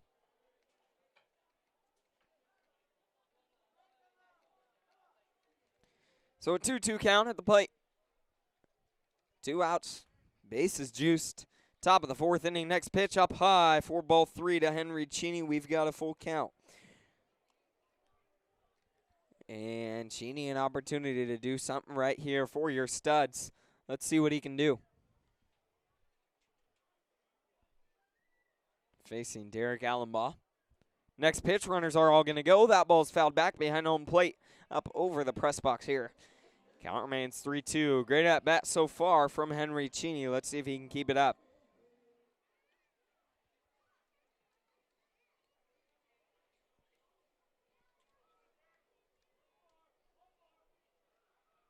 And the 3-2.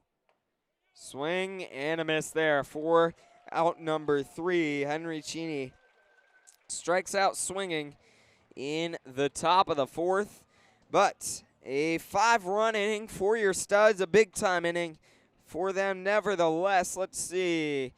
Kyle Bose started that one off with a double. 1, 2, 3, 4, 5, 6 hits for your studs.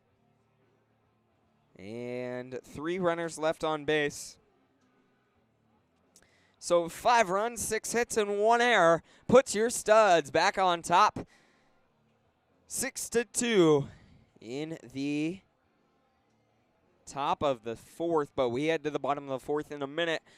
Let's see if Mitch Vito can keep it up right now on the mound. We'll be back to see what he can do in the bottom of the 4th inning.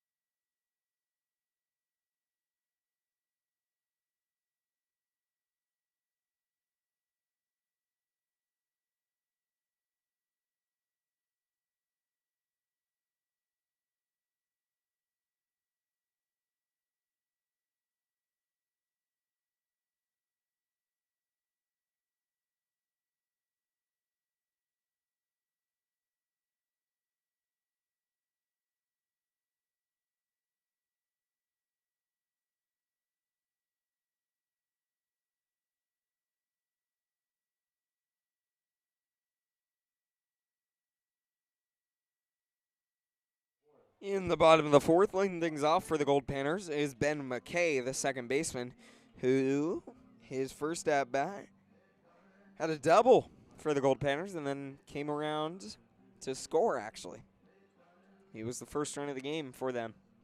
So he's stepping in, looking to do something against Mitch Vito in his second at-bat of the day. First pitch of this at-bat, great pitch there from Mitch Vito, firing it in there for strike 1. On the outside half, what a pitch from Mitch Vito. Pretty slow rolling game. We're only in the bottom half of the 4th. And already an hour 30 plus into this one. We've got an 0-2 count. 1-1 count at the plate for Ben McKay. Let's see what he can do. Next pitch from Vito. Delivers on the outside corner. Great pitch there from Mitch Vito. Count moves to 1-2.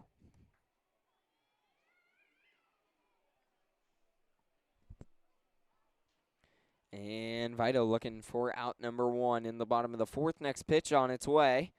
Big swing and a miss. Great pitch there from Mitch Vito. And then Brock Gagliotti tried to throw it down. to throw it around, but he overthrew Kyle Bowe. But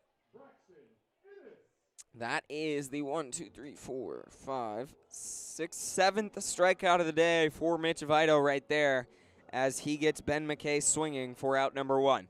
And that'll bring up Braxton Innes, the right fielder, who steps in his second at-bat. Struck out his first, looking to turn that around right now against Mitch Vito. See what he can do. Vito been solid so far. Next pitch. Called strike 1 there to Braxton Innes. We've got no 1 count.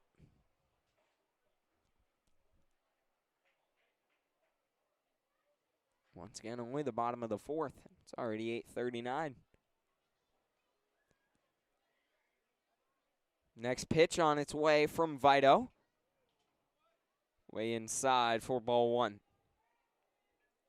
So a 1-1 count at the plate for Braxton Innes, facing Mitch Vito, who's got 7 strikeouts on the day and 4 hits and 2 runs. Next pitch from Vito on its way. Swung on, popped up high into shallow left field. Tony Henriksen running in. He's going to be there to make the grab for out number 2. So an F7 is going to be the second out in the bottom of the 4th. I'll bring up Bryant Nakagawa, the catcher, who had a base knock his first at-bat. Actually came around to score. Was the second run of the game for the Goldpanners. He steps in with nobody on and 2 outs. See what Nakagawa can do right here. Next pitch from Vito. Great pitch on the inside half for strike 1. What a pitch there from Mitch Vito. A little off-speed curveball in there for strike 1. And next pitch on its way from Mitch Vito to Nakagawa. Way up high and inside. He had to get out of the way of that one. We've got a 1-1 count.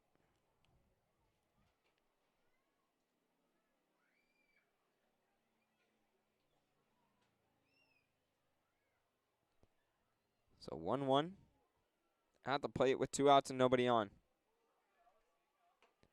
Great pitch there from Mitch Vito. Firing a fastball right down the middle for strike 2. Count moves to 1-2 at the plate for Bryant Nakagawa, who's looking to do something against Mitch Vito.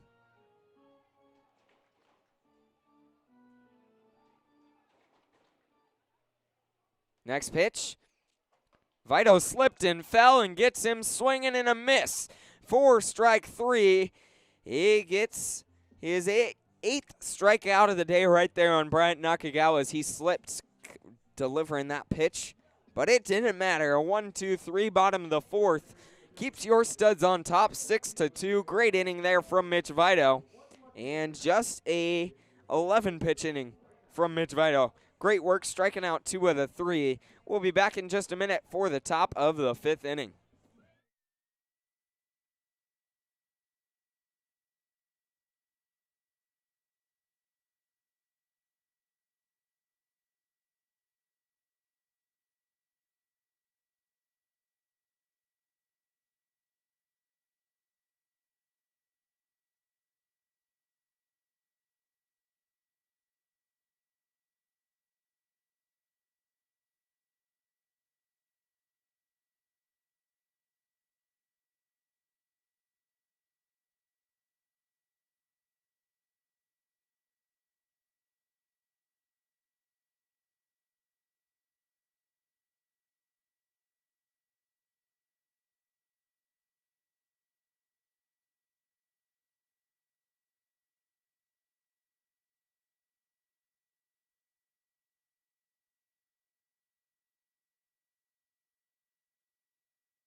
We're in the top of the fifth, and leading things off for your studs is Tony Henriksen, the left fielder, who is 1 for 2 on the day.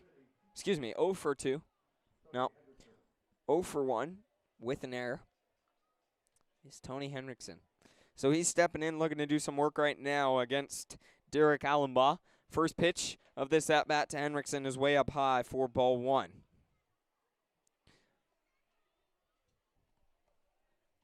And Henriksen stepping in, looking to do some work right now against Allenbaugh, get things going in the top of the fifth. Next pitch in there for strike 1 to Tony Henriksen. Count moves to 1-1.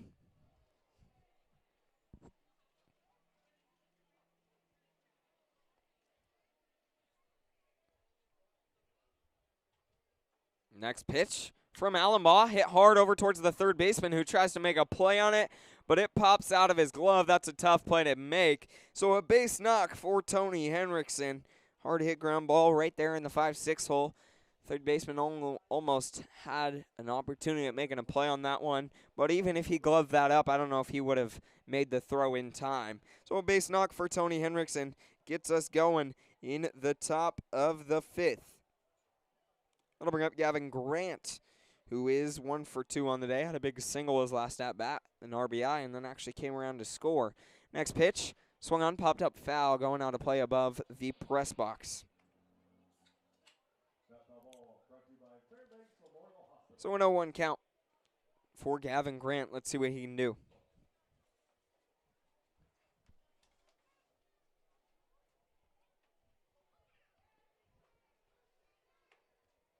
Watches that pitch go by for strike 2, an 0-2 count at the plate for Gavin Grant. Let's see if he can shorten up here. 2 strikes on him, looking to do some work.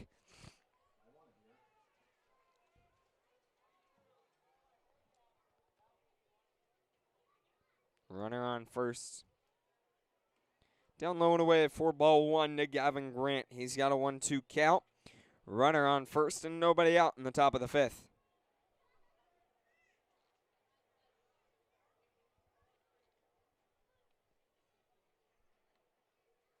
And next pitch from Allenbaugh. Hard hit over to the shortstop who makes a great play. Throws it over to the second baseman. I mean, that ball was hit hard, but not much you can do.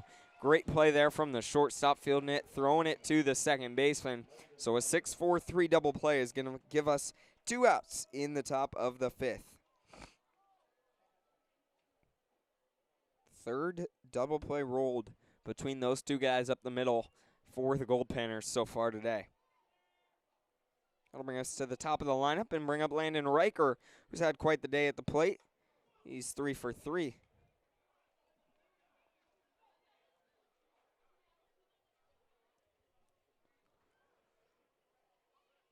We've got a 1-0 count for Landon Riker. Next pitch on its way from Allenbaugh down low in the dirt for ball 2. Count moves to 2-0 for Riker now. And Riker looking to get on board. Once again, Tony Henriksen led things off with a base knock, but then Gavin Grant grounded out into a double play. 6-4-3 up the middle. Next pitch popped up high, going deep into left field. Going back at the wall is the left fielder right there at the wall, about 2 feet from the wall.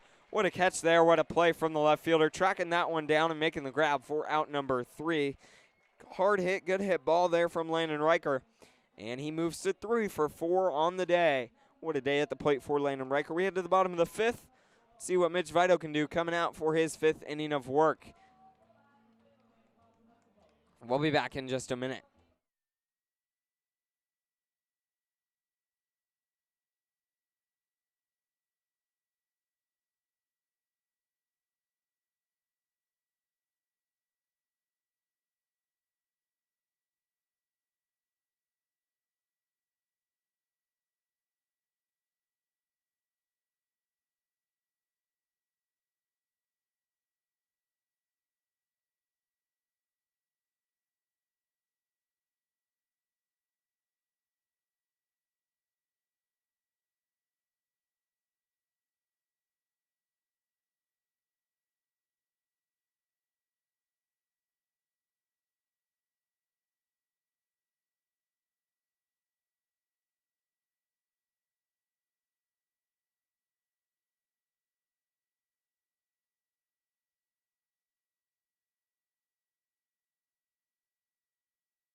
Back here in the bottom of the 5th inning, Grant DeLapp leading things off for the Goldpanners. And his second at-bat of the day. First pitch he sees is outside for ball 1 from Mitch Vito. DeLapp had a big base knock his first at-bat that scored the first run of the day for the Goldpanners. Next pitch. Great pitch there from Vito, but just missed inside. Count moves to 2-0.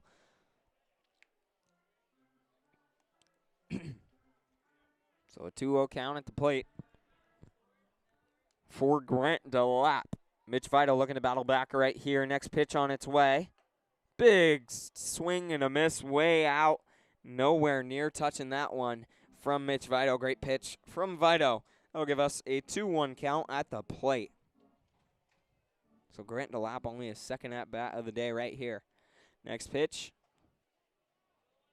Great pitch from Vito in there for strike 2, and count moves to 2-2. Looks like he's starting to slip a little more often out there on the mound.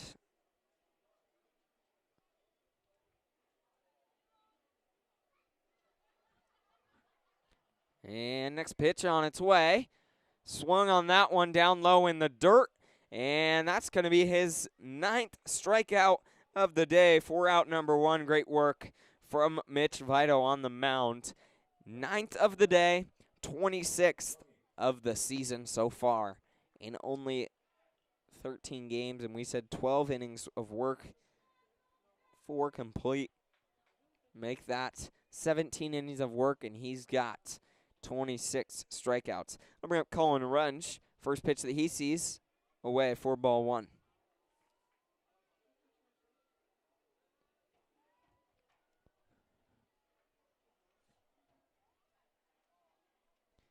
So, in the bottom of the 5th, your Studs leading 6-2 against the Goldpanners here.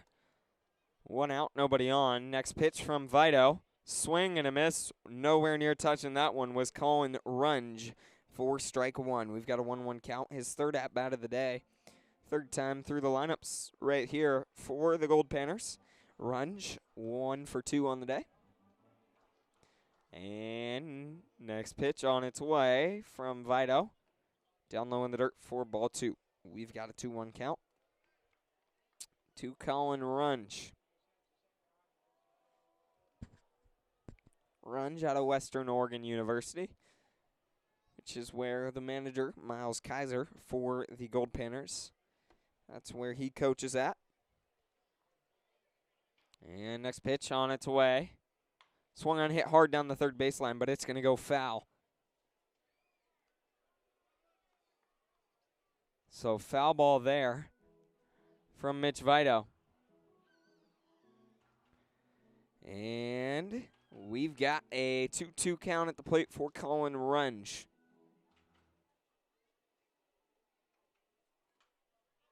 That's going to be foul again, out of play.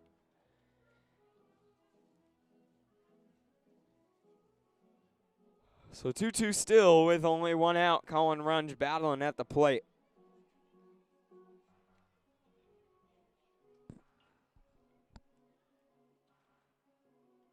And next pitch on its way from Mitch Vito.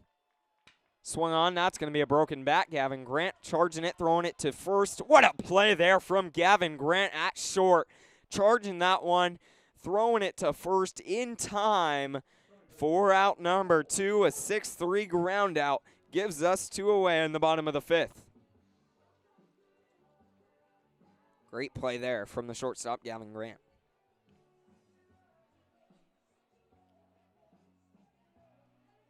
So 2 away, that'll bring up Cole Carter, who is 1 for 2 on the day. And Carter stepping in, the left fielder looking to do something against Mitch Vito. Next pitch, great pitch there from Mitch Vito. Fastball right down the middle for strike 1. We've got no 1 count. Great work there from Mitch Vito. And still bringing the velo in the 5th inning. Next pitch, he's going to miss away for ball 1, So a 1-1 count.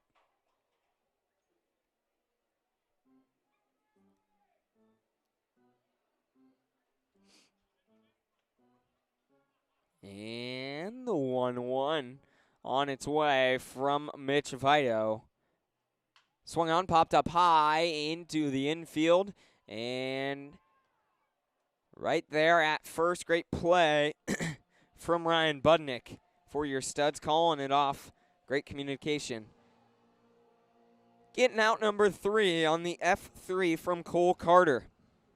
So, we've got 3 away. We head to the top of the 6th. Your studs clinging to a 4-2 lead still. Let's see what they can do with the bats, if they can come out and get them going again. We'll be back in just a minute. Stay tuned.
In the top of the 6th inning, leading things off for your studs is going to be Colin Wolf, the second baseman, who is 1 for 3 on the day. He's looking to do something right here, get things going, turn his day around. Let's see what Colin Wolf can do for your studs.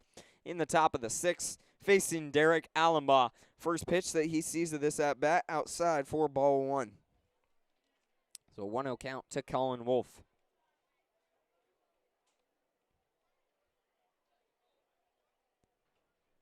And next pitch to Wolf. Swung on, popped up high. That's going to be right over towards the first baseman, who's going to field it right on the first baseline. 4 out number 1, so an F3 is going to be the first out in the top of the 6th.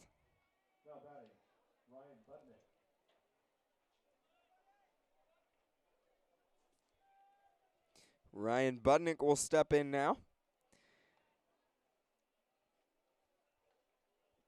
And he is 2 for 2 with a walk on the day, so he's had quite a day at the plate for your studs. See if he can keep it up right here with 1 out and nobody on.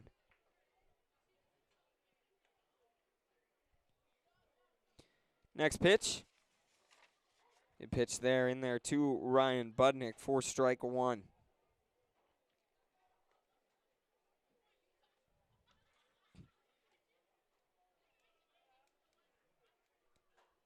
Next pitch. Called strike 2 there to Ryan Budnick, so we've got an 0-2 count. Let's see what Budnick can do if he can battle back, get something going right here for your studs.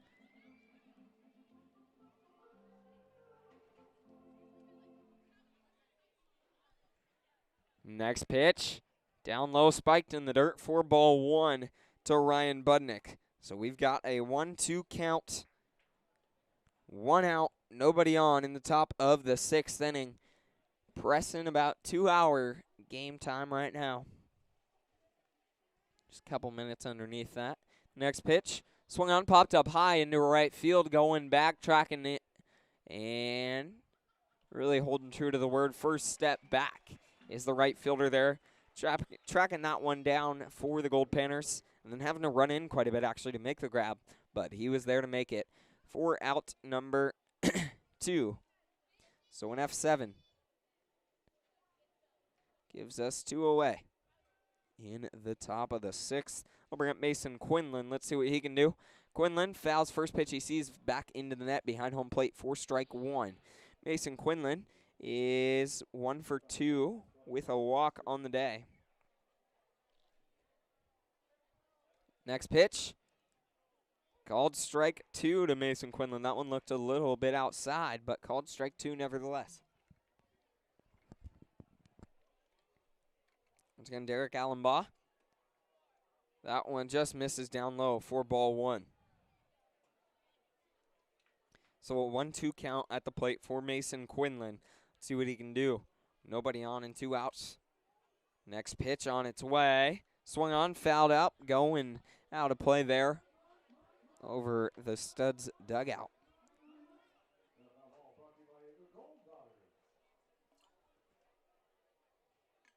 Next pitch. Swing and a miss. So Ryan Budnick is going to strike out swinging for out number 3 in the top of the 6th. We'll head to the bottom of the 6th. Let's see. Looks like Mac Larson is heading in from the bullpen for your Studs. So the end of the day has come for for Mitch Vito. And his final stat line, let me pull it up real quick. Allowed 4 hits. Yes, 4 hits, 2 runs, and had 1, 2, 3, 4, 5, 6, 7, 8, 9 strikeouts. So what a day. Getting the start for Mitch Vito, lasting 5 innings, and with 9 strikeouts in 5 innings. Great work from Mitch Vito. Coming in, as I said, is Mac Larson on the mound for your Studs. Let's see what he can do. We'll be back in just a minute.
So Mac Larson coming out making his 4th appearance of the season through 6 1/3 innings of work. He's got a 1.42 ERA, so he's coming out looking to do some work on the mound for your Studs in relief of Mitch Vito. Let's see what Larson can do. First batter he'll face is going to be Blake Porter, the center fielder, who is 0 for 2 on the day. So let's see what Mac Larson can do right here for your Studs. Larson out of Lyon College. So he's stepping in, the junior there, originally from Tacoma, Washington. And first pitch from Mac Larson down low and away for ball 1.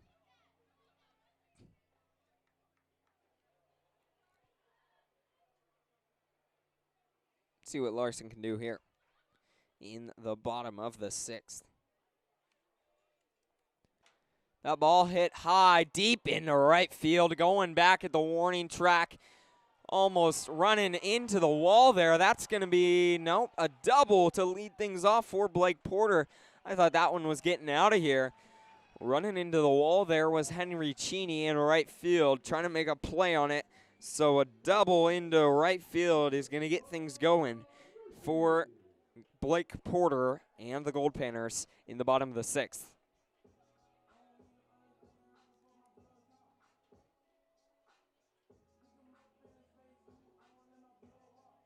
Bring up Connor Konishi, who as well is 0 for 2 on the day. Konishi stepping in, looking to do some work.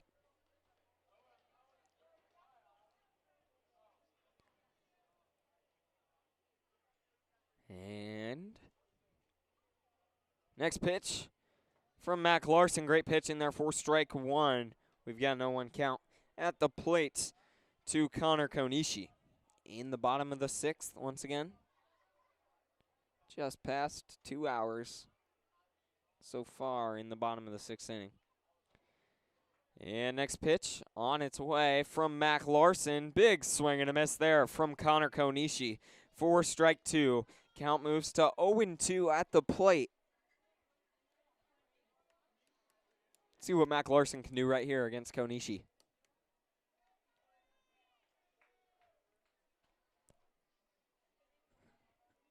And next pitch on its way. Swung on, popped up high into right field. Henry Cheney running in. He's going to be there to make the grab. Runner's going to tag, but he's not going to go. So an F9 right there from Connor Konishi is going to be out number one in the bottom of the sixth. That'll bring up Aaron Kim, the designated hitter, who is 0 for 2 on the day. And he's looking to do something right here against Mac Larson with a runner on second and one out. Kim with a ground out to the shortstop and a strikeout. So let's see what he can do right here against Mac Larson.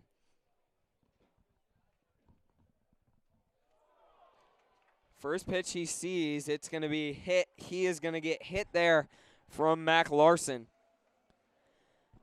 So not what you want there from Larson. That's going to put a runner on first, along with the runner over there at second. And that'll bring up Ben McKay, the second baseman, who is 1 for 2 on the day. He's looking to do something right now. Runners on first and second. Let's see what McKay can do with one out against Mac Larson in the bottom of the sixth. And next pitch. Swung on, popped up, going out of play, back behind home plate. Count moves to 0-1 for Ben McKay.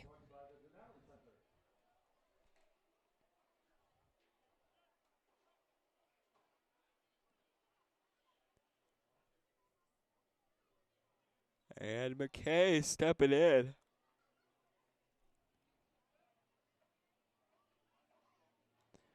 McKay in here with an 0-1 count. Let's see what he can do with the runners on first and second and one out.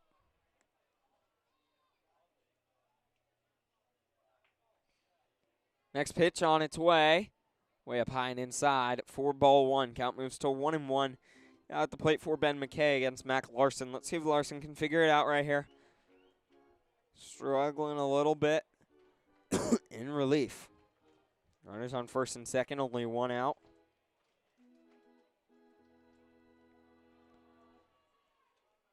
Up high for ball two. So Ben McKay, count moves to 2-1.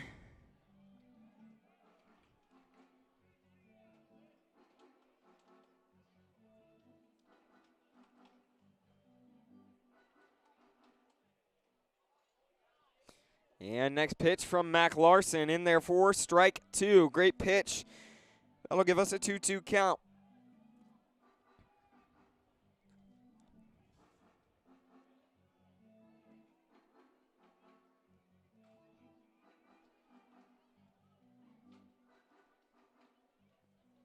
Two on its way from Mac Larson. Swing and a miss. He gets him swinging for out number two. Big strikeout there from Mac Larson against Ben McKay for out number two. With runners on first and second. Great work there from Mac Larson, battling back in that at bat. And that'll bring up Braxton Innes, the right fielder, who's 0 for 2 on the day.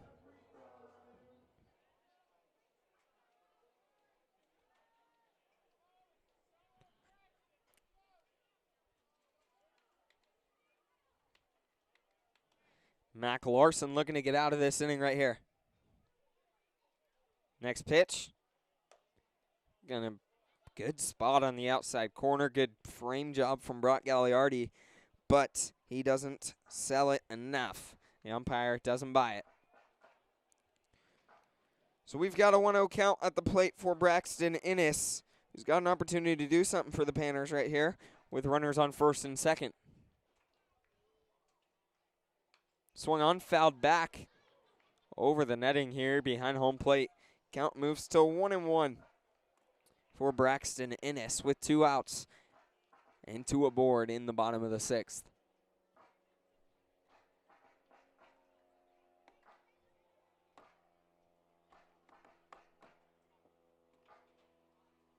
See what he can do. And the 1-1 on its way from Mac Larson. Swung on, hit over towards Ryan Budnick at first, who's going to field it, throw it to Mac Larson on the run, who tags first and gets the out. So a 3-1 ground out there at first is going to get the Studs out of this one after it got a little interesting. Runners on first and second with only 1 out, but a strikeout and a ground out gets us out of it with no damage done. Your Studs still lead 6-2 heading to the 7th. We'll be back in just a minute.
So back in the top of the 7th, Brock Gagliardi is going to be leading things off for your Studs.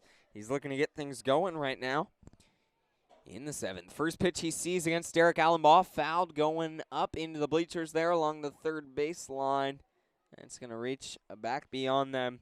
So an 0-1 count at the plate for Brock Gagliardi, who's 0 for 2 with a walk. Next pitch, swung on, hard foul ball down the first baseline. Count moves to 0-2 for Brock Gagliardi.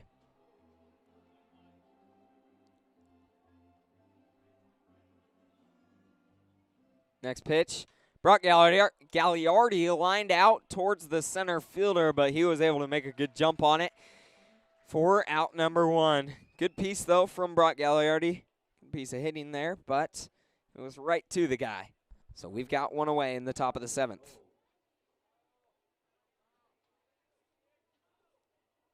I'm going to bring up Kyle Bowe, who's 2 for 3. Right here, let's see what he can do for your Studs.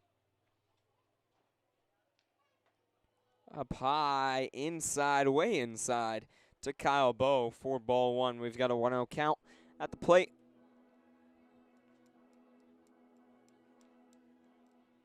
Next pitch on its way. Called ball 1, ball 2. So a 2-0 count to Kyle Bowe from Derek Allenbaugh.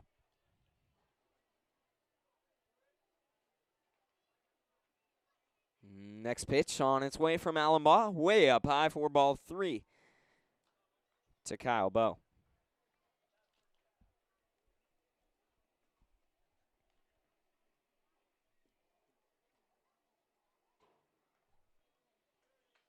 Next pitch on its way. Called strike one there to Kyle Bowe. And we've got a 3-1 count at the plate. Still, unless this one's perfect, I'm sure that Kyle Bowe is going to watch it slide by. Nope, he's going to take that one. He likes it, hit over towards the shortstop, who's going to make an error trying to field that one. So an E6 is going to put Kyle Bowe aboard for the second time by error today. Kyle Bowe reaches.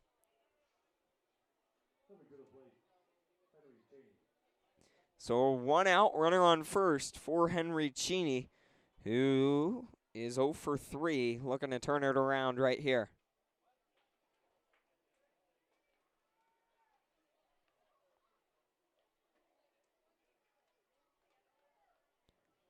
Henry Cheney stepping in, looking to do something.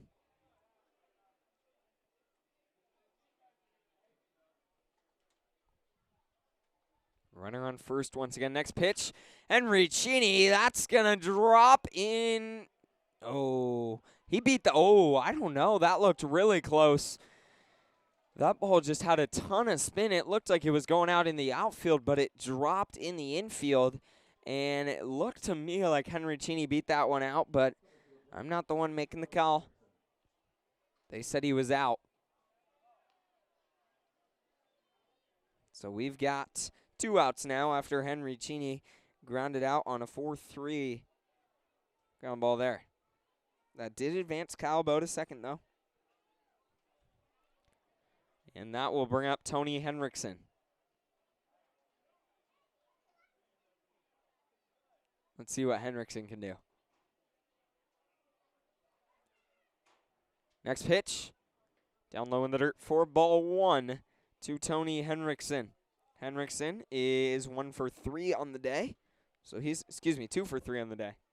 One for 3, reached on error, 1 at bat. So let's see what Henriksen can do right here for your studs.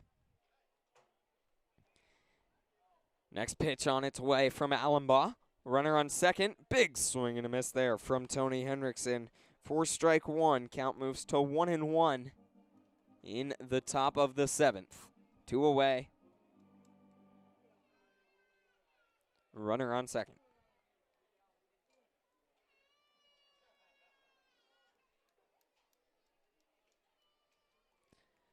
Next pitch on its way to Henriksen, down low in the dirt for ball 2. So a 2-1 count at the plate for Tony Henriksen, who's looking to keep this inning alive for your studs. Once again, a beautiful night here up north in Fairbanks. I mean, blue skies, couple clouds, but nothing major. Still probably in the 70s right now. Next pitch, big swing, foul back. Behind home plate from Tony Henriksen. Good hack there. Count goes to 2-2 at the plate for Henriksen. Let's see if he can get something, keep this inning alive for your studs.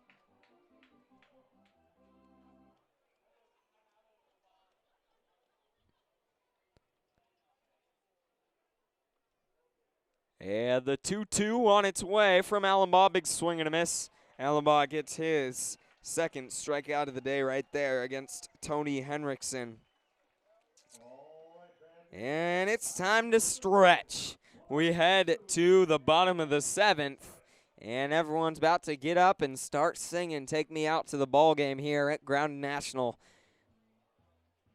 We'll be back in just a minute for the bottom of the 7th. Thanks for tuning in here all night. I know it's getting late, almost 10:18 over there at back home, 9 o'clock local time. Mac Larson out for his second inning of work. We'll be back in just a minute. Let's see if he can keep up the good work on the bump.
Back in the bottom of the 8th, leading things off for the Goldpanners is the catcher, number 12, Bryant Nakagawa. And Nakagawa looking to do something right here for the Panners. He is 1 for 2 on the day, only his third at bat right here against Mac Larson. Let's see what Nakagawa can do.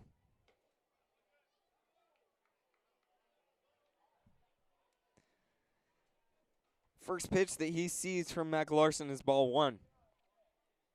So 1-0 count. And next pitch on its way. Swung on, hit hard down the first baseline. That's going to be a base knock for Nakagawa. Henry Cheney running over and making the grab on that. That's going to be a leadoff double for Bryant Nakagawa to get things going in the bottom of the 7th for the Goldpanners.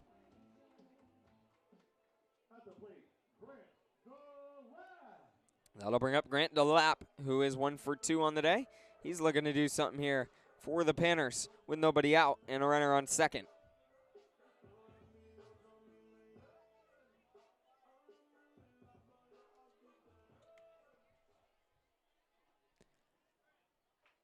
And first pitch of this at bat popped up high into the infield. Running back at the fence is Brock Gagliardi, trailing that one down.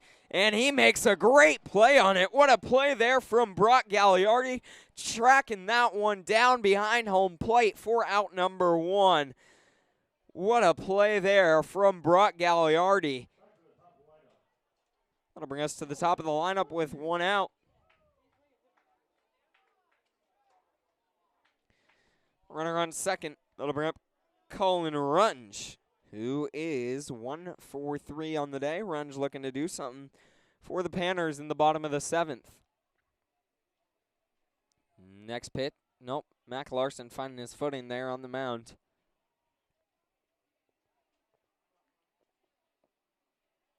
Next pitch on its way from Larson.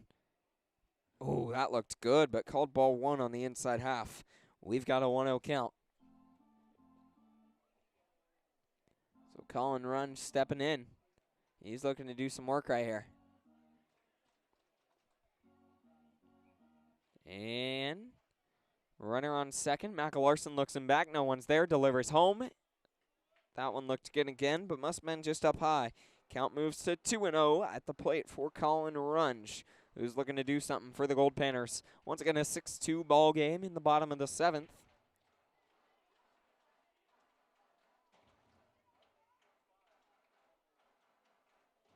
And Mac Larson delivers home. That one in there called strike 1. Great pitch from Mac Larson for 2-1. That one on the inside half, delivering there for strike 1.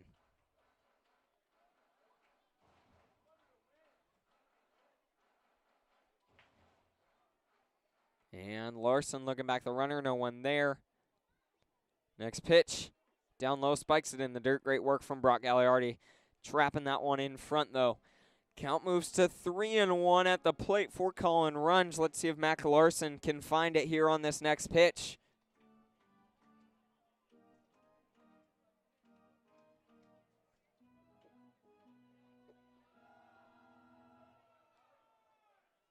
Next pitch on its way. Great pitch there from Mac Larson, getting him on the curveball. Down low on the outside, bottom half for strike 2, and we've got a full count at the plate with 1 out and a runner on second. Big time pitch right here for Mac Larson. Let's see what he can do. Down low, he's going to miss for ball 4 and walk the runner. So we've got runners on first and second now with 1 out. Cole Carter stepping in, who is 0 for 2 with a walk on the day. So let's see what Cole Carter can do here for the Panners with 2 aboard, 1 out in the bottom of the 7th.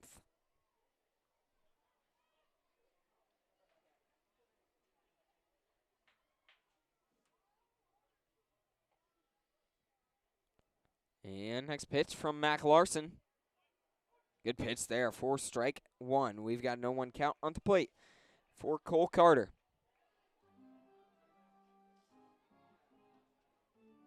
So Carter looking to do some work right now. 2 aboard, 1 out. Big time opportunity here for the Goldpanners. And the 0-1 from Mac Larson. Swung on, fouled back behind home plate. Count moves to 0-2 for Cole Carter. Great pitch there from Mac Larson, getting him on the off speed way out in front.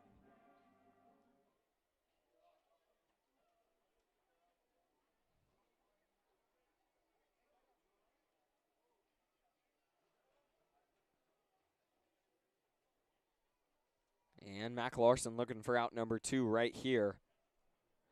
Next pitch on its way. Inside for ball 1. We've got a 1-2 count at the plate for Cole Carter. Runners on first and second with only 1 out in the bottom of the 7th inning. Crowd getting into it here at Groudon Memorial Park.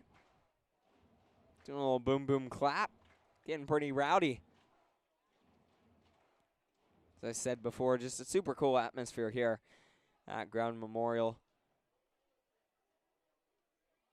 Probably 900 strong at least tonight, if not more. That ball fouled back. Count remains 0-2. 1-2. And tomorrow they're expecting right around 3,000 to 4,000 people for the Midnight Sun game, the world famous Midnight Sun game. That'll be a fun one. Starts at 10 p.m.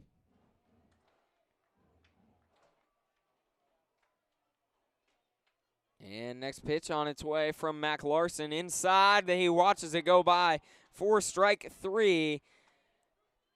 So Cole Carter strikes out looking for out number 2 in the bottom of the 7th. That'll bring up Blake Porter, who is 1 for 3 on the day with a double his last at bat in the bottom of the 6th. Leading things off in the bottom of the 6th. So Blake Porter steps in. We're going to do some work in the 7th. Runners on first and second, 2 outs.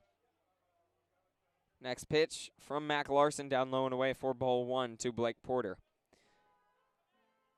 So let's see what Larson can do right here.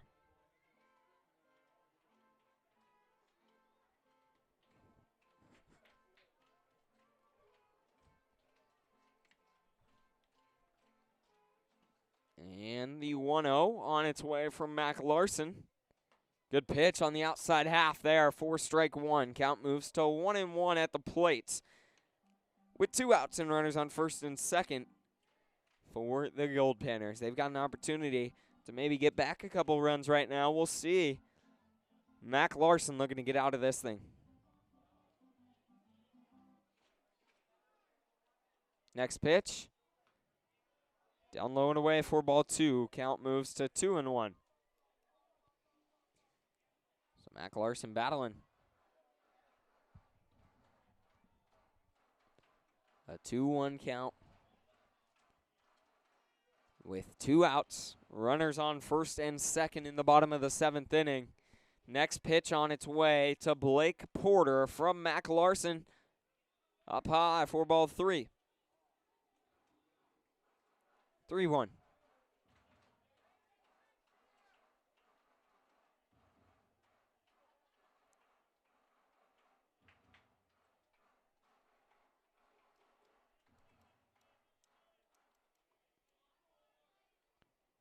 And next pitch from Mac Larson, down low. Runner's going to go, but no one was there to cover. So runners went there. It was a walk, but runners advanced because they both took off stealing, and looks like Brock Gagliardi almost had him hosed, but no one was there to put the tag down. Kyle Bowe didn't realize it. So a walk for Blake Porter is going to load the bases in the bottom of the 5th for the Goldpanners for Connor Konishi with 2 outs.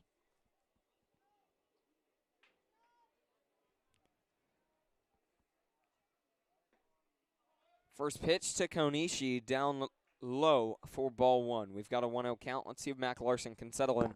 Looking to get out of this thing. Once again, the base is juiced with 2 outs for the Goldpanners right now.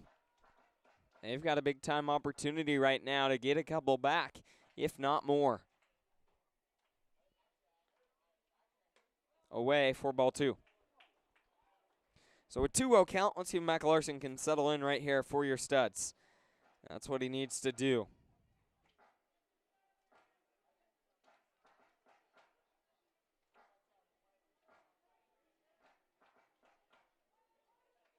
Next pitch. Hit hard over to Colin Wolf at second, who's going to chest that and make it look easy as he throws it over to first. Great work by Colin Wolf at second base. Fielding that one, not letting the situation get to him. And Mac Larson gets out of that one with no damage done. Great work. After the base is loaded, he gets out of it. Gets that last out he needs. We head to the top of the 8th. Your studs looking to get their bats going again. We'll be back in just a minute.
In the top of the 8th, Gavin Grant leading things off for your studs. He's looking to do some work right now against Derek Allenbaugh on the mound.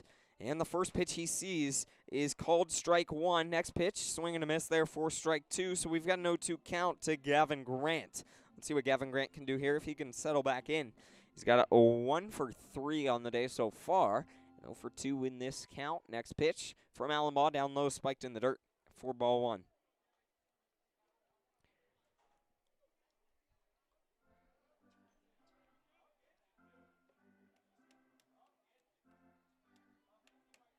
Next pitch. Away for ball 2. So we've got deuces for Gavin Grant. 2 balls, 2 strikes. Nobody out, nobody on in the top of the 8th inning.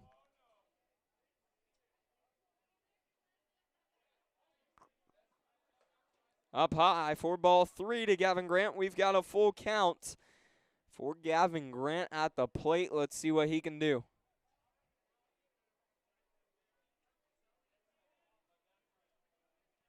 Swing and a miss there. He strikes out swinging for out number 1. His second strikeout of the day. That'll bring up Landon Riker, who is 3 for 4 on the day. Let's see what he can do for your studs.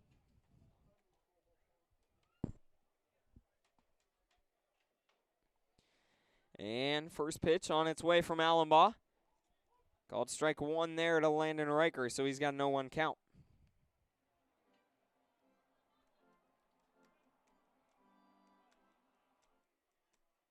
Swung on, fouled back into the net there behind home plate. Count moves to 0-2 for Landon Riker, who's battling at the plate. Let's see if he can keep it up.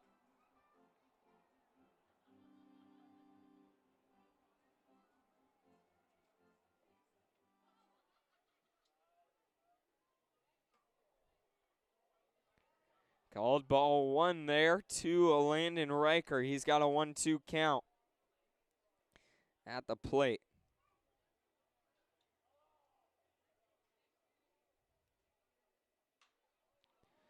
That ball is going to be popped up high into center field. Tracking it down is the center fielder who's there to make the grab for out number 2. So an F8 is going to be the second out in the top of the 8th. That'll bring up Colin Wolf, who is 1 for 4 on the day. Let's see if he can fix that right here for your studs. Get something, keep this inning alive for them in the top of the 8th.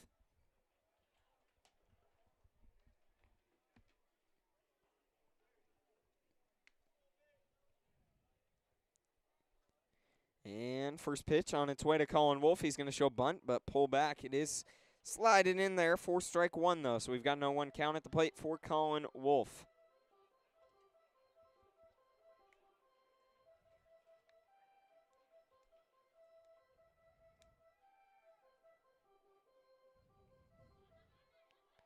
See what Wolf can do here. Next pitch. Swung on, fouled back, going out of play. Count moves to 0-2 for Colin Wolf.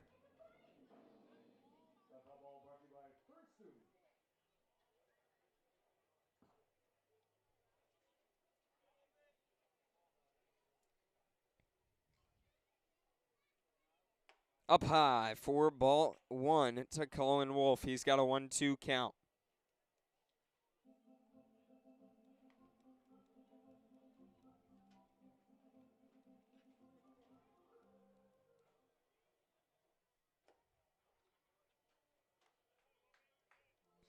That is ball 2. We've got a 2-2 count at the plate for Colin Wolf. Let's see what he can do here for your studs, if he can keep this inning alive.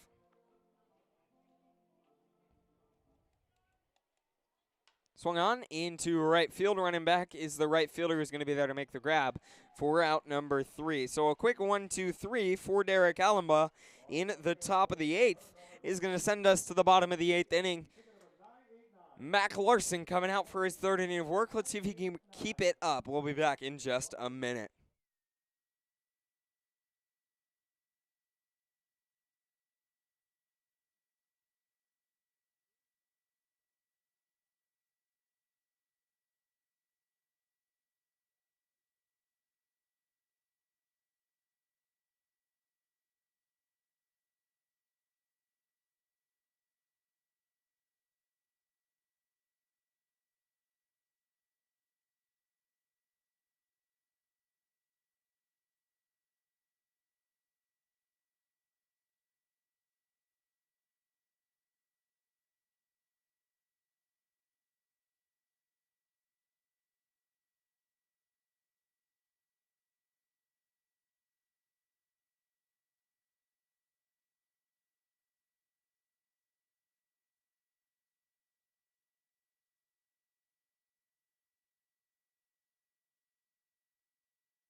In the bottom of the 8th, leading off for the Goldpanners is Aaron Kim, the designated hitter. And he's looking to do something. He is 0 for 2 with a hit by pitch so far today. And the first pitch he sees from Mac Larson is outside for ball 1. So we've got a 1-0 count at the plate. Next pitch from Larson. Big swing and a miss there from Aaron Kim. Count moves to 1-1.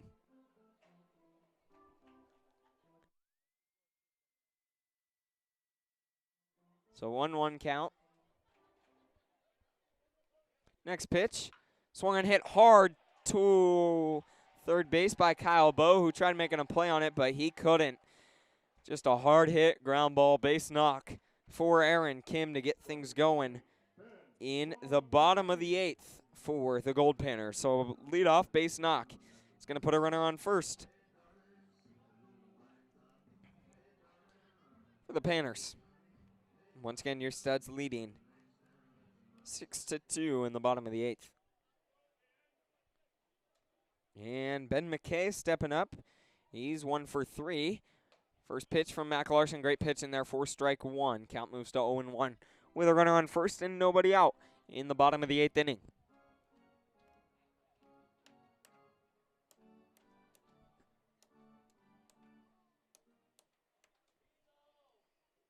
Larson's going to turn around, throw back to first. Actually, a pretty good move there from the right side. But the runner slides back in safely. We head back to the plate with an 0-1 count. And nobody out. Runner on first in the bottom of the 8th inning for the Goldpanners. Next pitch from Mac Larson, way up high, 4-1. Count moves to 1-1.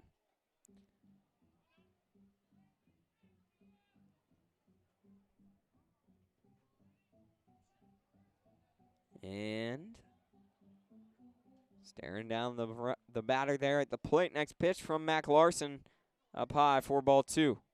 So count moves to 2-1 at the plate. Let's see if Mac Larson can figure it out right here against Ben McKay. McKay, the second baseman.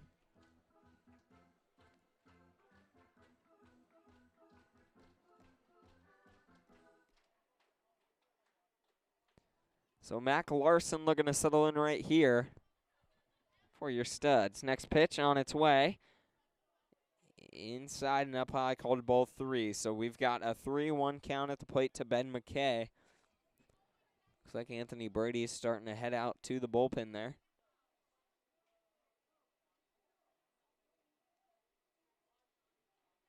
Next pitch on its way. Runner's going to go up high. That's going to be ball 4, though. So a walk is going to put runners on first and second with nobody out.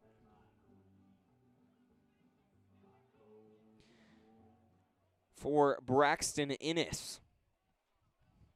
So let's see. We got a quick meeting just with the guys out there on the mound, just the players out there talking to each other.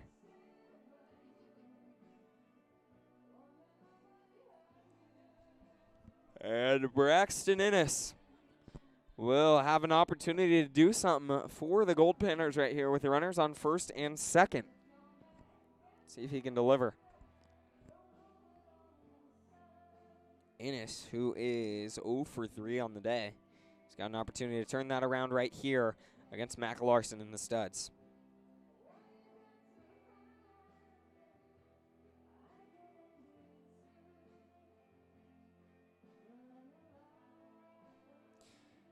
Umpire had to go out there and call Brock Gagliardi back to the plate.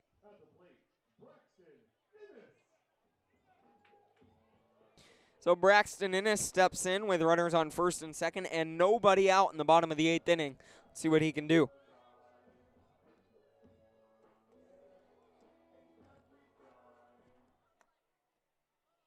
Mac Larson looking to settle in right here for your Studs. Next pitch.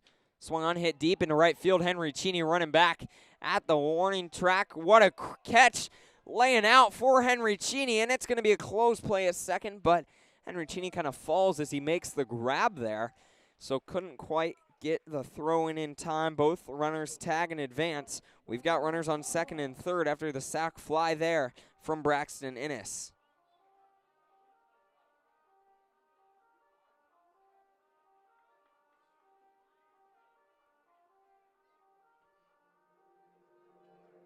So Goldpanners got a couple in scoring position for the first time in a while for Bryant Nakagawa with 1 out. Down low in the dirt is ball 1 to Nakagawa with runners on second and third. And see what Mac Larson can do for your Studs.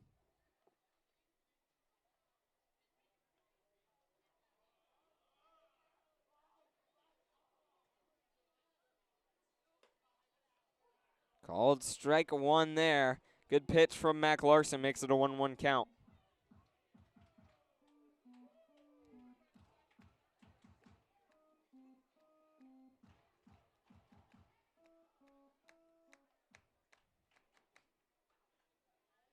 And next pitch, down low, he spikes it in the dirt. Great work from Brock Gagliardi blocking that one up. Count moves to 2-1 now at the plate for Bryant Nakagawa with runners on first and second. As I said, Anthony Brady out there warming up in the bullpen for your studs. And Mac Larson looking to get out of this jam. Next pitch on its way. Swung on into foul territory there along the left field line, running up along the bleachers. If the bleachers weren't there, I'm sure Tony Henriksen probably would have made that play, but didn't want to fall into the bleachers there. So, count moves to 2-2 at the plate for Bryant Nakagawa.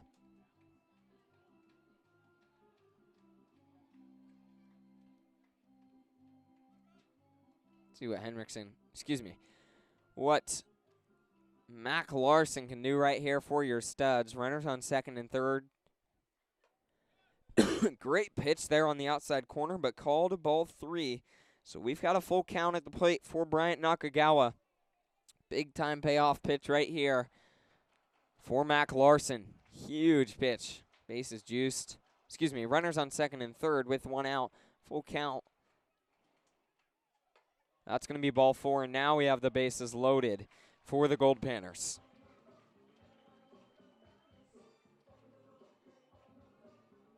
So runners on second and third, 1 out. Runners on all 3 with 1 out for Grant DeLapp out of Washington State University. DeLapp, an opportunity to do something right now against Mac Larson. Let's see if Larson can settle in right here. Just trying to get out of this. Next pitch, down low for ball 1 from Mac Larson.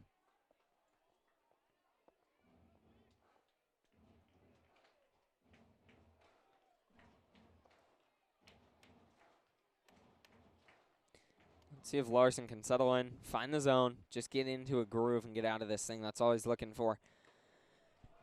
That one called ball 2. So 2-0 count at the plate for Grant DeLapp against Mac Larson. Big time at bat right here for DeLapp. Can your studs leading 6-2. Next pitch. That ball hit into left field, going back at the wall. Great play from Tony Henriksen, tracking that down at the warning track.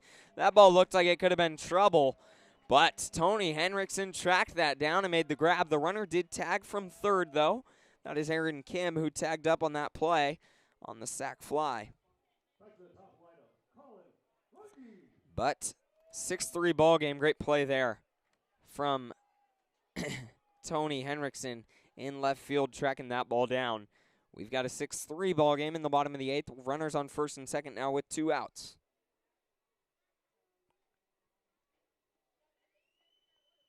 Back to the top of the lineup. First pitch, called ball 1 to Colin Runge.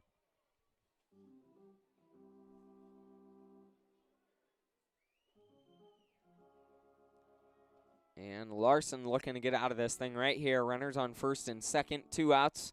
Just needs 1 out. Next pitch, swung on, popped up high into the infield. And Ryan Budnick is there to make the grab for out number 3. So after the bases loaded and only 1 out, Mac Larson gets out of it with only giving up 1 run. Nothing wrong with that. Your studs have a 3-run lead heading to the last inning. Their last time at bat coming up here. Let's see if they can do anything with it. We'll be back in just a minute for the 9th inning.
In the top of the ninth, Ryan Budnick leading things off for your Studs. Let's see what he can get going right here.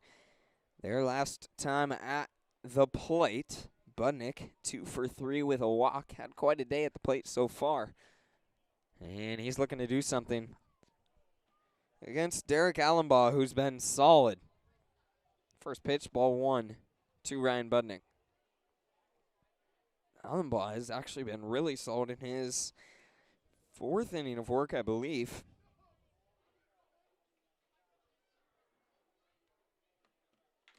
A ball popped up into the infield. First baseman tracking it down right there, having to take a couple steps. Right next to the bag is there to make the grab for out number 1. We've got one away in the top of the ninth.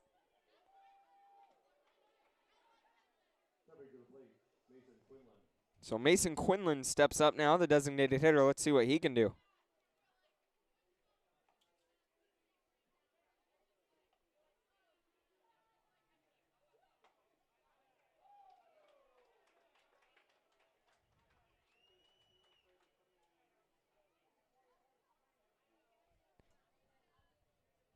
Oh, 1. That ball hit hard towards the third baseman, who's going to field it, chest it up, throw it to first in time. A 5-3 ground out is going to give us 2 away in the top of the ninth after Mason Quinlan. I'll bring up Brock Gagliardi, and Gagliardi, who is 0 for 3 with a walk on the day. Got an opportunity to do something right here, keep this inning alive for your Studs in the top of the ninth.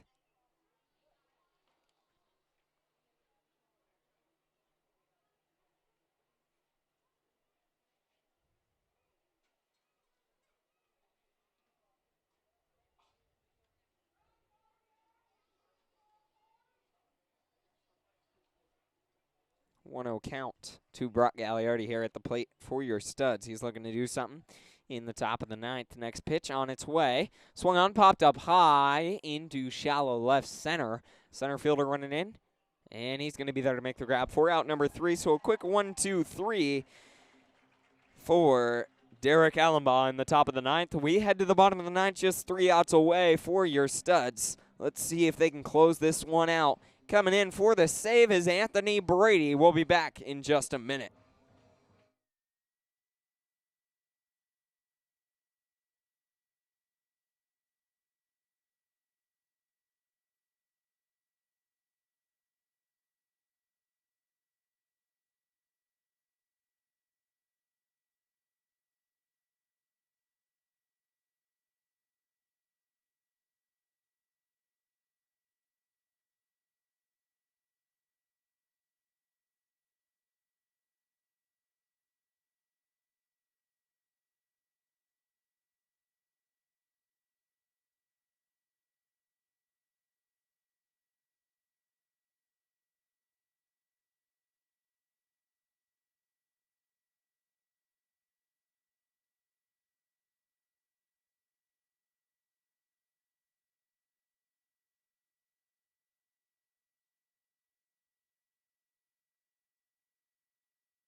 in the bottom of the 9th inning, leading things off,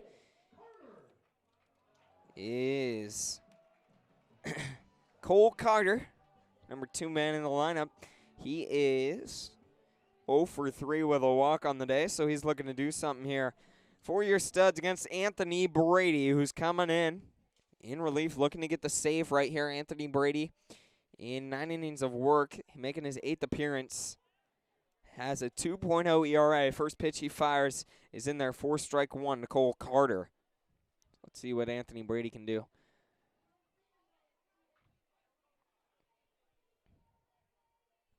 And next pitch on its way from Brady. Fired it in there, 4-strike-2. Great pitch from Anthony Brady, making it an 0-2 count.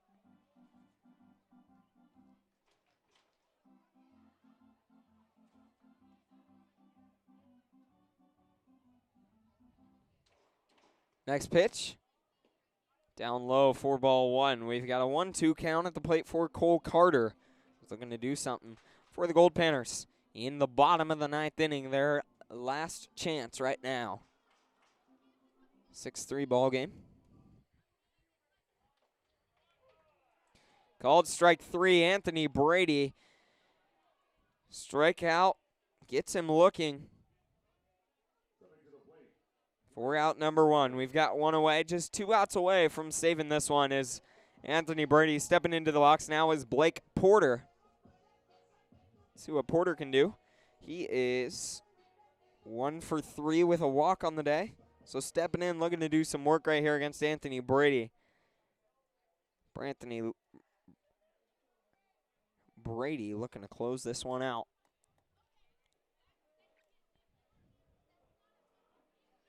And first pitch of this at-bat, fires it in there, looks good, but called ball 1 there to Blake Porter, so we've got a 1-0 count. See what Anthony Brady can do here for your studs. Good pitch in there, 4-strike-1. We've got a 1-1 count. Great pitch, actually, there from Anthony Brady.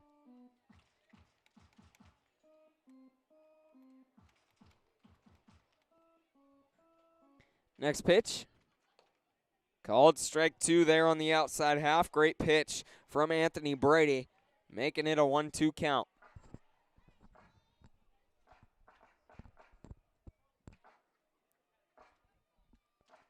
One, two. Next pitch from Anthony Brady, down low and away for ball 2. So we've got deuces, 2 balls, 2 strikes, 1 out in the bottom of the 9th inning. Down to their last stretch is the Goldpanners.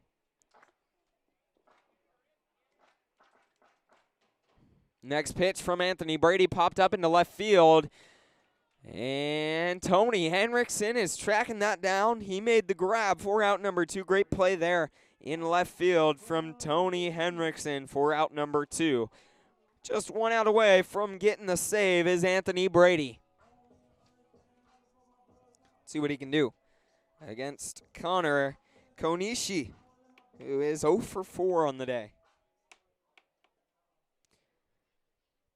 And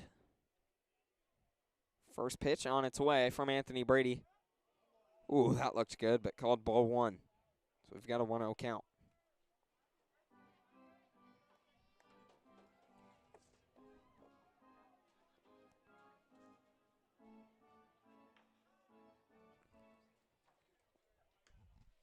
Outside for ball 2 to Connor Kinoshi. So a 2-0 count at the plate.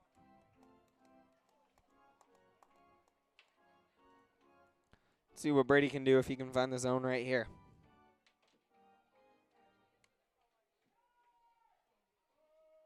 Next pitch. That ball hit deep into left field, but that's going foul. Ball with a little bit of carry, bouncing off the bleachers. And count moves to 2-1 at the plate for Connor Kinoshi against Anthony Brady, who's looking for the save right here for your studs.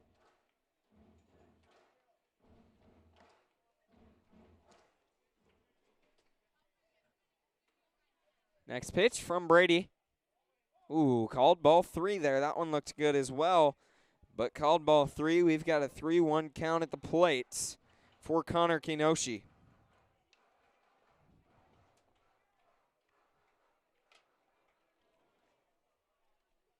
Next pitch.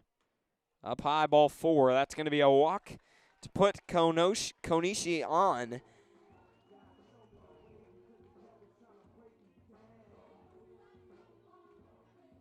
And that'll bring up Aaron Kim. So Aaron Kim steps in with a runner on first and 2 outs. Anthony Brady just looking for 1 out right here for your studs to finish this one off. Let's see if he can get it against Aaron Kim. And next pitch on its way. In there, called down low for ball 1. See if Anthony Brady can find it here for your studs. And next pitch on its way. Fouled, going way out of play. 4 strike 1. We've got a 1-1 count.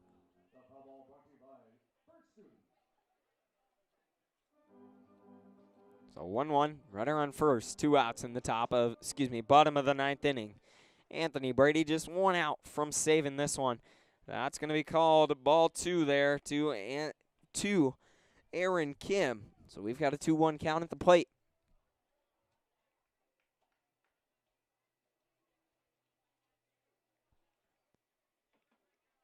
Called ball 3 at the plate now. So 3-1 count. Let's see if Anthony Brady can find the zone.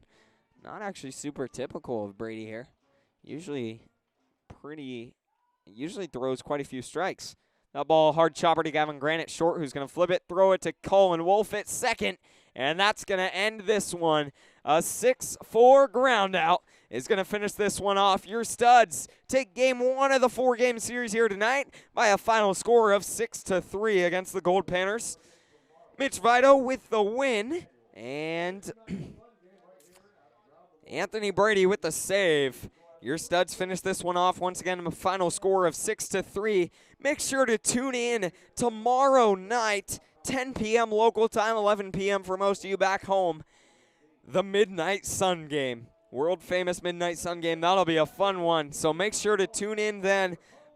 Once again, I'm Tanner Pierce via the V signing off. Thank you for watching here tonight as your studs took this one 6-3 against the Goldpanners.